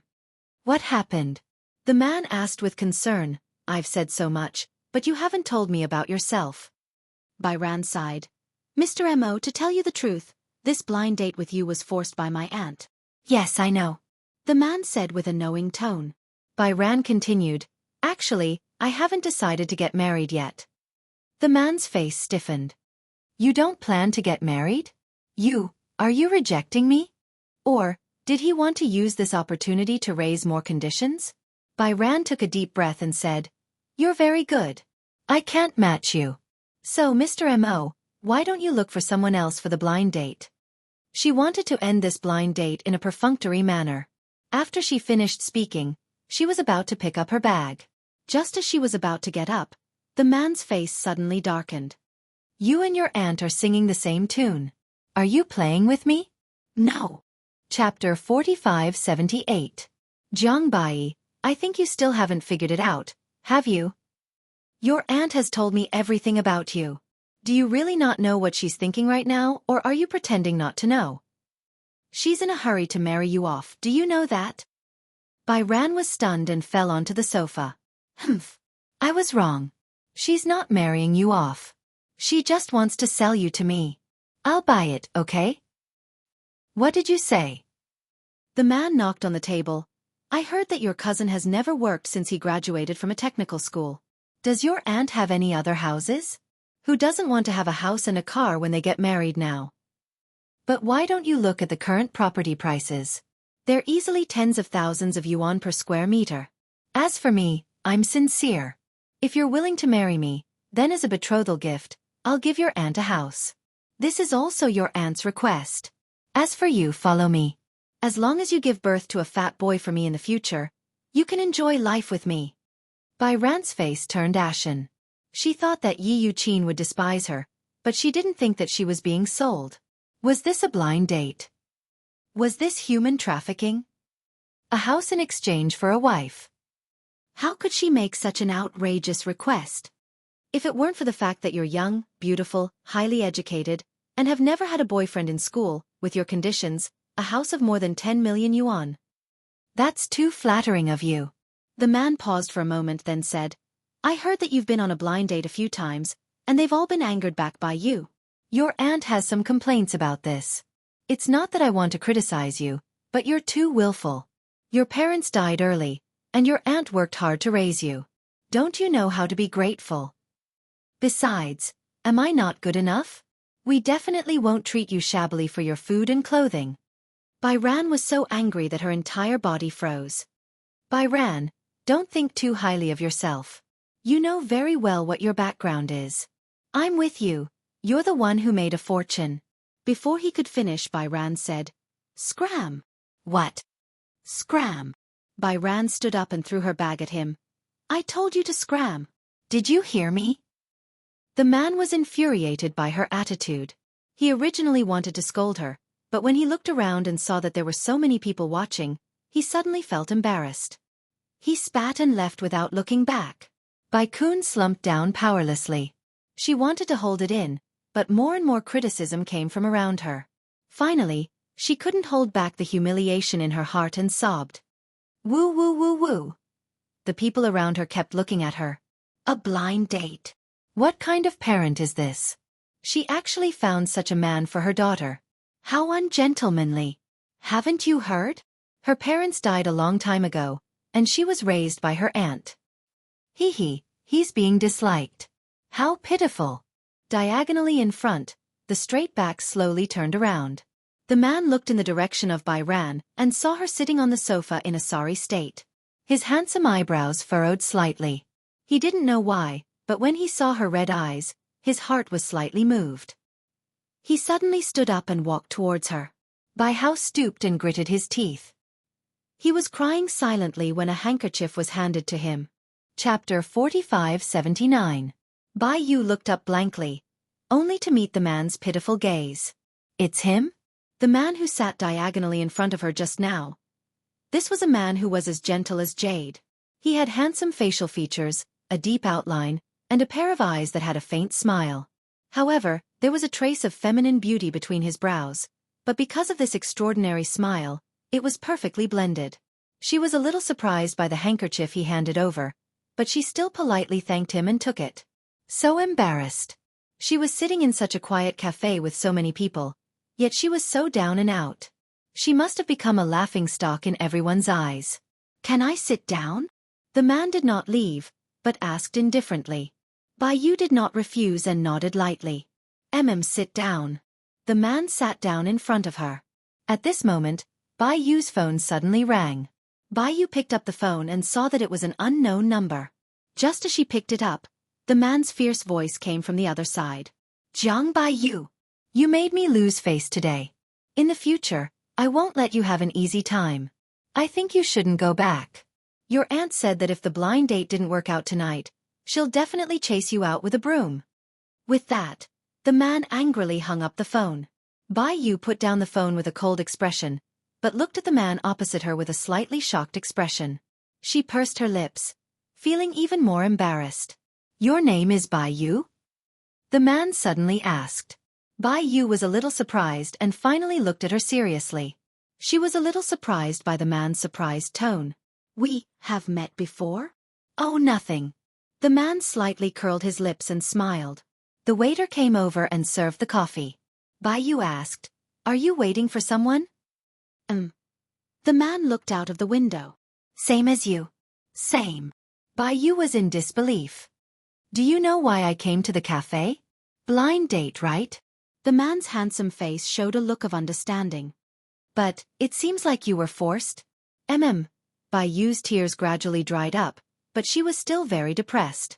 When she thought about going back and facing her aunt's storm, she felt a heavy stone pressing down on her heart. The man ordered another cup of coffee. Seeing her disappointed expression, he asked, Coincidentally, I'm alone too. Do you mind? It's fine, I don't mind. Bai Hao couldn't think of a good place to go. He couldn't go home for the time being. She just wanted to sit quietly for a while. Where are your parents? The man suddenly asked. When I was very young, they died in a car accident, Bai Hao said quietly. It wasn't until later that I heard from my grandmother that my mother was pregnant at that time. In fact, not only did I lose my parents, I also lost a younger brother or sister. She didn't know why, but chatting with this man made her feel relaxed. Therefore, with this topic, it was as if she was pouring out her grievances to him. She poured out all the oppression and pain that she had endured since she was young. Chapter 45-80. The man listened silently, like a loyal listener. Bai Ran said sadly, I know it wasn't easy for her to raise me since I was young, but did she never have any selfish thoughts about me? My cousin couldn't study well, so she placed all her hopes on me. I also promised her that no matter what happened in the future, I would take care of her until she died. But I just graduated not long ago, and my job is just the beginning. How can I have great achievements after graduating? My aunt probably finally lost her patience and is anxious to marry me off. That's fine, but she actually asked for such an outrageous condition. She was wondering why her blind date partner was getting older and had a worse attitude each time. If it wasn't for today, she really wouldn't know that she was being ruthlessly schemed against by her aunt. The man suddenly asked, What do you think about marriage? Bai Ran gently rubbed the handle of the coffee. Actually, I've never had any illusions about marriage. My future husband doesn't need to be too rich, nor does he need to have a wealthy identity. Even if he rents a house, it's fine as long as he gives me a home and doesn't let me wander around. The man was puzzled. But didn't your aunt ask your future husband to buy her a house? I won't compromise on this matter. Bai Yu tried to restrain himself. Since she raised me up, I won't argue with her about anything. But if she wants to use my marriage to exchange for this house, I'll definitely not do it. The man raised his eyebrows slightly, and his jade-like face suddenly raised a touch of probing. Then, what do you think of me? Bai Ran looked up in confusion. The man stared at her eyes seriously and said word by word, Let's get married. Are you willing? Bai Ran widened her eyes slightly, and her breathing stopped slightly. Creak, the rusty iron door was pushed open, and Bai Ran's weak voice could be heard. I'm back. Returning home from the crowded subway station during the evening rush hour, she was already exhausted. Yi Yuqin walked out of the kitchen wearing an apron. She rubbed her hands on the apron and looked expectant. How was the blind date this time? Bai Hao didn't answer. Instead, he wore a lukewarm expression. Auntie, where did you keep the household register? Household register? Yi Yuqin did not hide her surprise when she heard that Bai Ran wanted to take the household register. Did this mean that the blind date was a success? Otherwise, what was the point of using the household register? Asking for the household registration booklet meant that they were going to get the marriage certificate. She had never expected this development. Originally, she had been scared out of her wits. However, Bai Ran had angered her blind date and made her run away. Otherwise, she would dawdle. Although she didn't reject the blind date, she didn't explicitly agree either. A long delay meant trouble. She was so surprised that she felt like she was in a dream. Great! This is great! Is this a success? Yi Yuqin's greedy expression appeared on her face. Bai Hao nodded gently. He could see the ambition in her eyes more clearly. All right, just you wait. I'll get it for you. Yi Yuqin hurriedly rummaged through the drawers and took out the household register. She carefully handed it to Bai Ran. Are you going to get your marriage certificate now? The Civil Affairs Bureau is closed now. Bai Ran said, let's go get the marriage certificate tomorrow. Aya, this is too sudden. Chapter 4581. At this time, Yi Yuqin started to be hypocritical. Aya, my daughter is about to get married. As her aunt, I can't bear to part with her. But I can't keep you by my side all the time. A grown girl can't be kept at home. Since this matter was settled, she had to ask about the house some other day. Yi Yuqin asked indirectly, since you've decided to get married, why don't you bring him home to meet you? Do you want to meet him?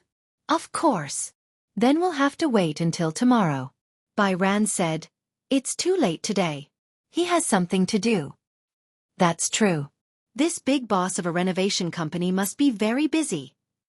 Tomorrow, I'll prepare a table of good wine and dishes. Then, you can call him home and have a meal together. You're getting married, so you have to meet his parents. We've treated you like your biological parents for so many years. In the future, we'll be the ones to send you off to get married. Yi Yuqin's enthusiasm made her even more disappointed. Okay. She answered hastily and went back to her room. The next day, Bai Ran woke up very early. When she woke up, she received a text message from that man. Remember to wear a white shirt and put on light makeup. She did not have time to contact the man.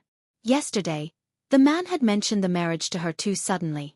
When the man introduced himself, she was not in the mood to listen carefully, so she did not even remember his name. If she asked again, she would feel embarrassed. The reason why she agreed to marry him on a whim was that Bai Ran was getting more and more exhausted by the marriage that her aunt had arranged for her. She had a little interest in revenge and a little bit of anger. Moreover, she had a good impression of this man. Hence, the lightning marriage was completed in one go. As for why the man had chosen her as his marriage partner, the man frankly said that marriage in such a city was too burdensome for someone of his status. The house was easily worth more than 10 million, the car, the gift money. Actually, the marriage he wanted was very simple. A very small house, even if it was only 2 bedrooms and 2 living rooms. Every day when he came home from work, he could lean on the bed with his wife and watch TV. This was his most ordinary dream. He had also promised her that after marriage, they would live together according to her wishes. She just had to be mentally prepared. As for the matters between husband and wife, it was all up to her. Marriage was obviously such an important thing. Why did it seem so frivolous when it came to this man? What if they were not suitable for each other, what would happen if they divorced in the future? Bai Chong didn't dare to think too much. Perhaps it was because he was really stimulated that he didn't think too much about the future. Holding the household register and ID card, Bai Ran put on a white shirt, put on some light makeup, and went out. The man sent a text message saying that he was almost at the entrance of the Civil Affairs Bureau. Bai Ran was afraid that the morning rush hour would delay him and make him wait too long, so he took a taxi directly to the entrance of the Civil Affairs Bureau. The man was already in the registration hall. He had asked for 2 forms in advance and was filling them out seriously. Bai Hao walked to him and stood behind him. At first glance, he saw the old man's vigorous handwriting. The name was a little messy, but it looked very nice, like a carefully designed signature. Xianxia. Chapter 4582. He was just like his name. This man gave people a feeling of gentleness, and so did his name. Have you been here for a long time? The man looked back at her and said, No, I just got here not long ago. I was afraid that you would wait for too long, so I quickly took a taxi here. There was a bit of traffic on the way. Bai-in explained carefully and sat down opposite him. The man handed her a pen and paper and said to her, I've already filled in my name. You just have to fill in your name. Okay. Bai-kun held a pen and paper and filled his name in the female column. Then, he copied some words that looked like a declaration and passed it to him. So this man's name was Xianxia. It was easy to remember. She remembered it immediately. Xianxia saw that she handed him the pen and paper and didn't know whether to laugh or cry. Why are you giving it to me? Ah. You should give it to the window. Oh. Bai-in stood up in a panic and was about to walk to the window when the man called out to her again. Wait. What's wrong? Xianxia stood up and walked to her side. He was 185 meters tall, and his aura was almost a notch above hers. She had been sitting down yesterday, so she didn't realize that he was so tall. Because they had said goodbye at the cafe, she didn't notice his height. He had been sitting down since he entered the registration hall, so she didn't have the chance to see him. She didn't expect him to be so tall. Also, from her angle, his side profile was unbelievably exquisite. She had never seen a man with such exquisite features in the real world. The man did not notice her scrutiny. Instead, he took the application form from her hands and handed it to the window. After exchanging a few words with the staff, he turned around and said to her, Did you bring your household register and ID card? Yes. Bai-in gave him all the documents and asked, I also brought the cost of the production. It's fine. How can I let my wife pay for this? The man said as he took out his wallet. However, the word wife made Bai-in lower her head shyly. She didn't know where to look. Suddenly, she realized that it seemed unnecessary to keep questioning her choice on the way here. This man seemed to be a good marriage partner. All along, they had been dating before getting married. After dating for so long, once they got married, it was very easy for their marriage to go wrong and fall into crisis. Then, a marriage without any understanding must be even more dangerous, right? She didn't know anything about this man. Although she had never been in a relationship before, he gave her an unprecedented sense of security. Most importantly, if she got married, it would mean that she would have her own little family in the future. She didn't know if this feeling was reliable or not. All right. The man suddenly interrupted her thoughts and said to her, Let's go take some photos. Bai Chong came back to his senses and nodded. He took back his ID card and household register and walked to a room with the man. The photographer stood behind the camera and directed the two of them to sit in front of the red background. The man deliberately wore a white shirt, which was similar to her style. The snow-white shirt made his skin clean and delicate, and his temperament was refined.